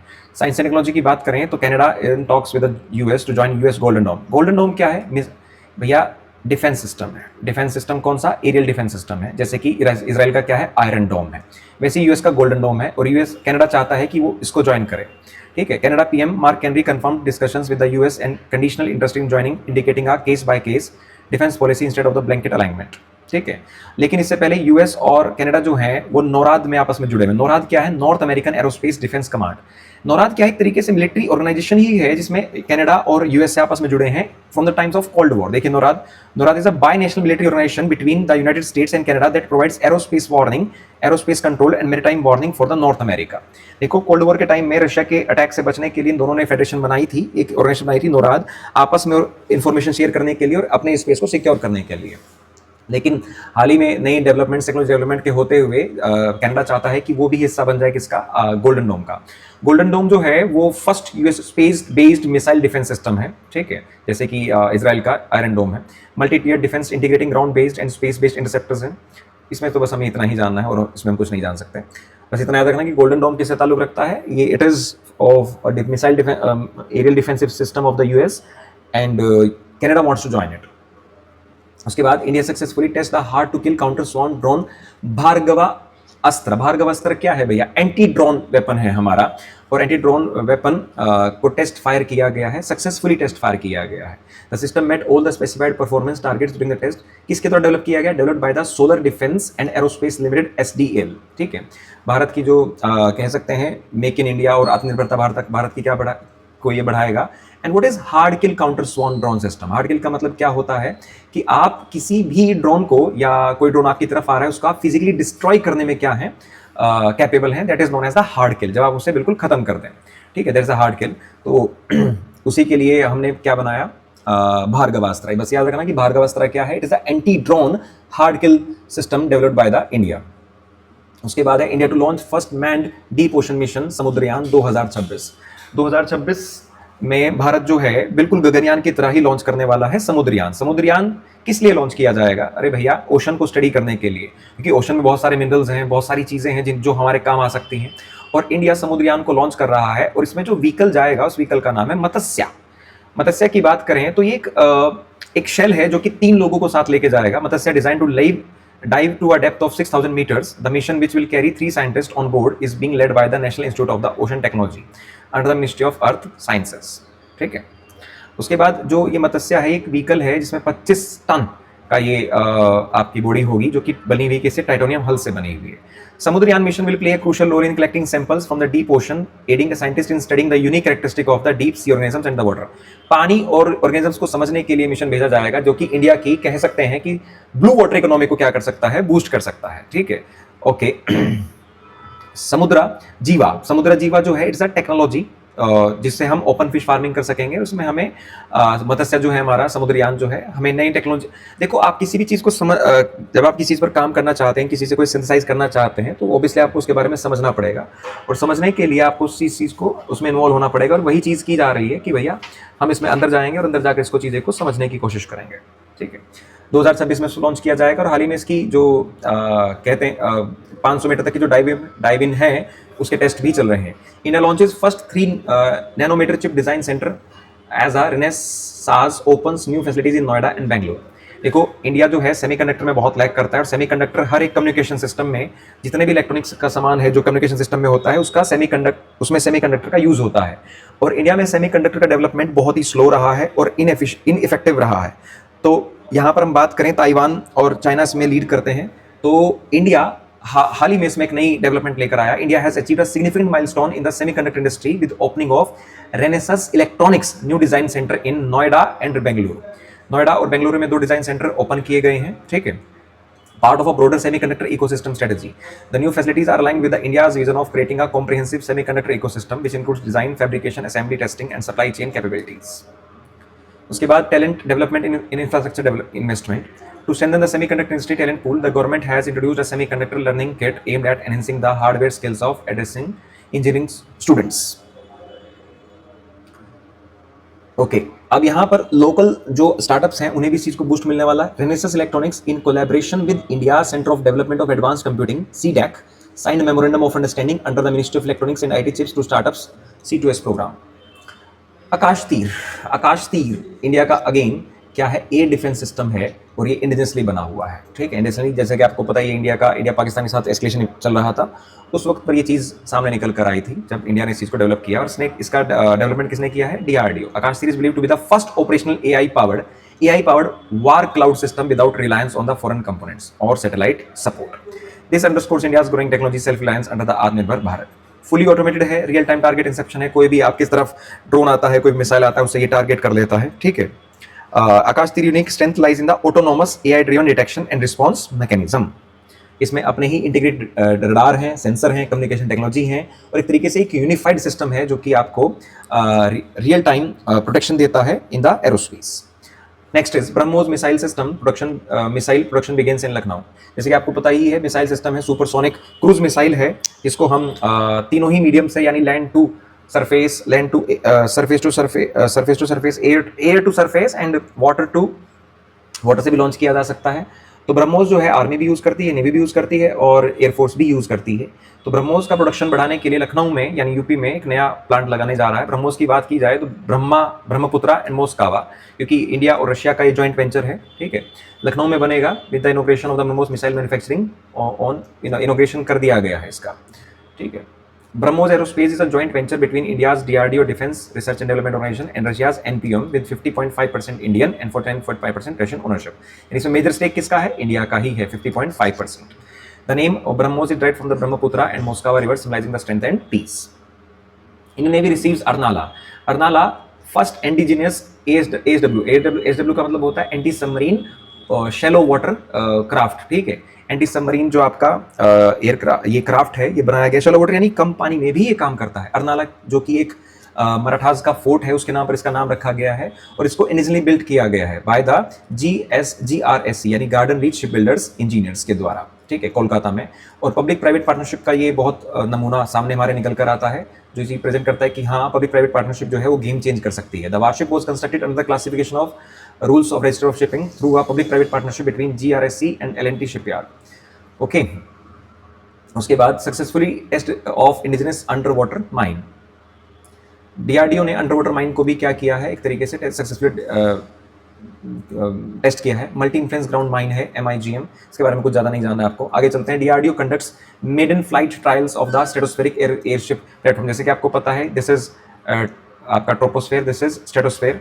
तो DRDO ने पहला, मेडन का मतलब होता है पहला, फ्लाइट ट्रायल्स किए हैं स्ट्रेटोस्फेरिक एयरशिप प्लेटफॉर्म, अपना एयरशिप बनाने के लिए, ठीक है। Okay, successfully conducted the maiden flight trials of stratospheric airship platform from Shiopu trial in the Madhya Pradesh. The platform was developed, किसके द्वारा डेवलप किया गया है? Research development establishment ARD Agra and DRDO, ठीक है। उसके बाद Amazon launches the first Kuiper internet satellites to compete with the Starlink. Starlink को compete करने के लिए Amazon अपना Kuiper इंटरनेट सैटेलाइट लॉन्च करता है, जिसमें ग्रुप कितने का है? 27 सैटेलाइट्स का एक छोटा सा ग्रुप है, जो कि इंटरनेट कॉन्स्टलेशन को क्या करेगा? बढ़ाएगा, ठीक है। प्रोजेक्ट क्यूपर की बात की जाए तो Amazon सैटेलाइट इंटरनेट इनिशिएटिव है। Project Kuiper is Amazon's ambitious plan to increase the global broadband access through constellation of the over 3000 satellite in low orbit orbit। ये Amazon का इनिशिएटिव है क्यूपर, जिसका काम क्या है? दुनिया भर में इंटरनेट सर्विसेज को बढ़ाना। और स्पेसएक्स के साथ ये क्या कर रहा है? कॉम्पीट कर रहा है। DRDO achieves milestone in the hypersonic technology with scramjet test. Scramjet engine क्या होता है? जो कि एयर ब्रीथिंग इंजन होते हैं। एयर ब्रीथिंग का मतलब है कि उन्हें फ्यूल बर्न करने के लिए किसी कंबशन की जरूरत नहीं पड़ती है, तो वो एयर को यूज करते हैं। अक्सर ये जो जेट्स हैं आपके फाइटर जेट्स में यूज किए जाते हैं। And India has achieved milestone, इन्होंने टेस्ट फायर किया है और use in the hypersonic cruise missiles which travel at the speed of over Mach 5, उसके लिए अपने इंजन बनाने की कोशिश कर रहे हैं। That's it. अब चलते हैं ओबेसिटी, यानी वो इंसान जो इस दौरान स्वर्ग से बाहर जाते हैं। सबसे पहले MR Srinivasan, very important personality है। इंडिया के nuclear power programme dies at 1945। इन्होंने डॉक्टर भाभा के साथ भी काम किया और कह सकते हैं इंडिया के जो सिविल प्रोग्राम है उसके यही पाइनर हैं, क्योंकि शुरुआत यही करते हैं एक तरीके से।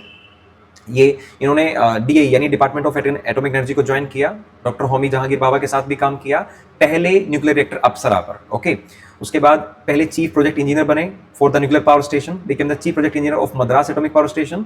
फिर टुक ओवर डायरेक्टर बने power project engineering division of DAE के, became the chairman of atomic energy board. Atomic energy board के ये चेयरमैन भी बने।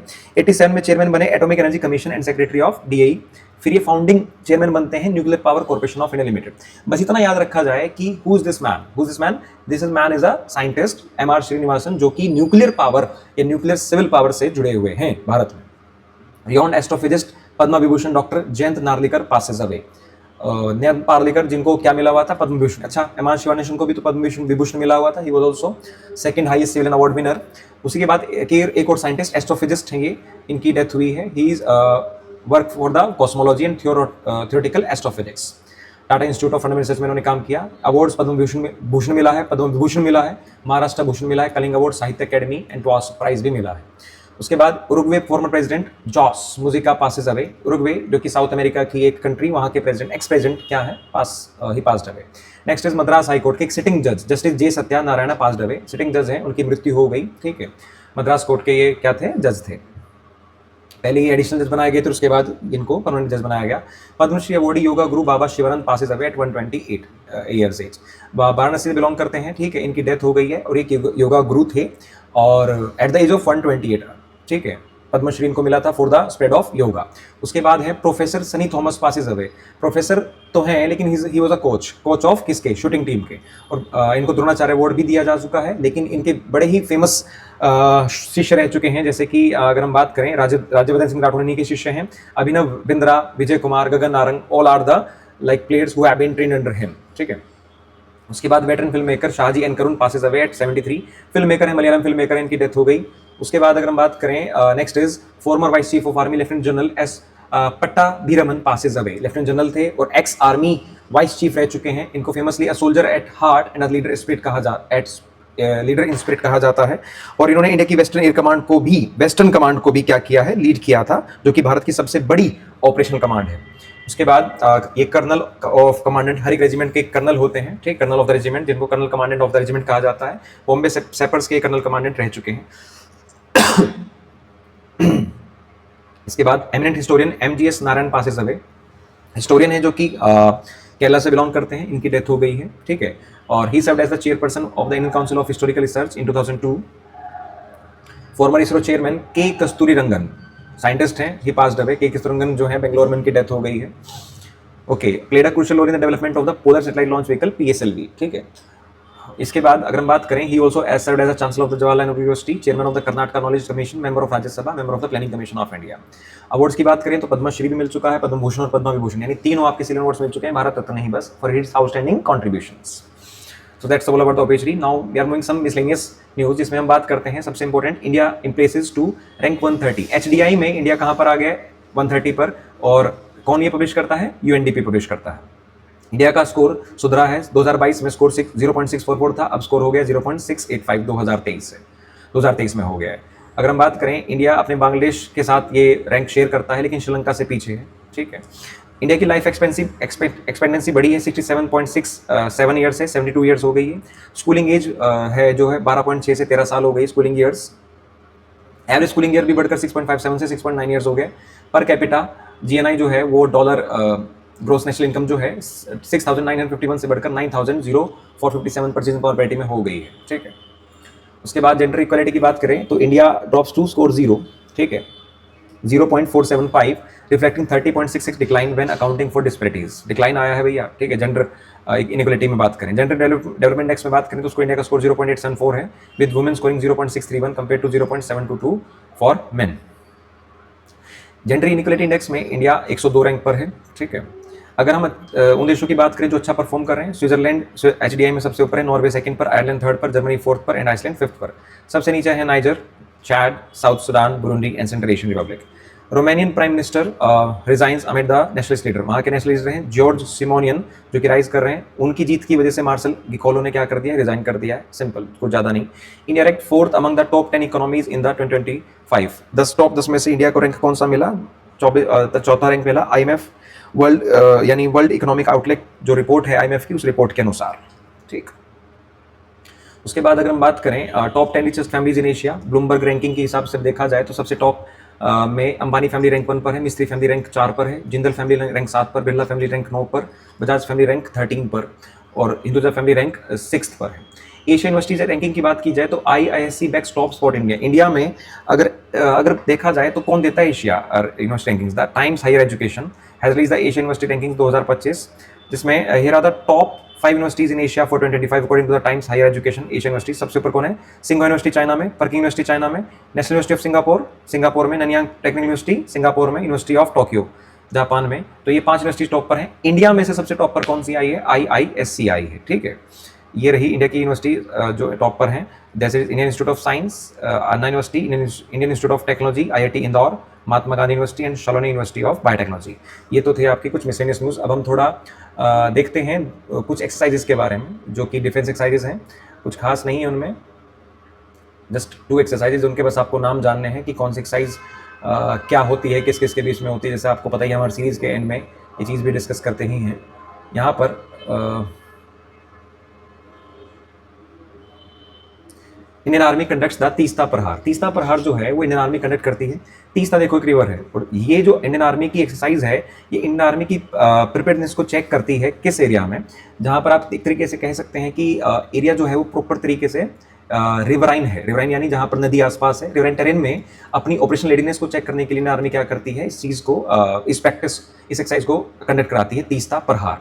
देखो जैसे कि आपको पता ही है कि बांग्लादेश जब बांग्लादेश लिबरेशन वॉर चल रही थी 1971 वॉर में, तो वो सारी वॉर जो इंडियन आर्मी ने लड़ी थी वो रिवराइन एरिया में लड़ी थी, यानी ऐसा एरिया जो रिवर्स कंट्रोल करती हैं। तो अपनी प्रिपेयर्डनेस को हमेशा चेक करता रहना चाहिए, ठीक है। तीस्ता प्रहार वेस्ट बंगाल में करी गई है, वेस्ट बंगाल, ठीक है। एक ऐसी एक्सरसाइज जो इंडियन एयरफोर्स की है, इंडियन एयरफोर्स की एक्सरसाइज का नाम है आक्रमण। और आक्रमण जो है इंडियन आर्मी की अपनी एक्सरसाइज है। आक्रमण आक्रमण आक्रमण मतलब क्या होता है, attack in the centre sector utilising the main stream fighter aircraft fleets by the Rafale jets. Rafale jets का इस्तेमाल किया गया। और दिस इज द एक्सरसाइज जो किसी देश के साथ नहीं हुई है, बल्कि अपनी इंटरनल रेडीनेस को चेक करने के लिए एक्सरसाइज की जाती है। सो that's all for the month of the may. Thank you, everyone.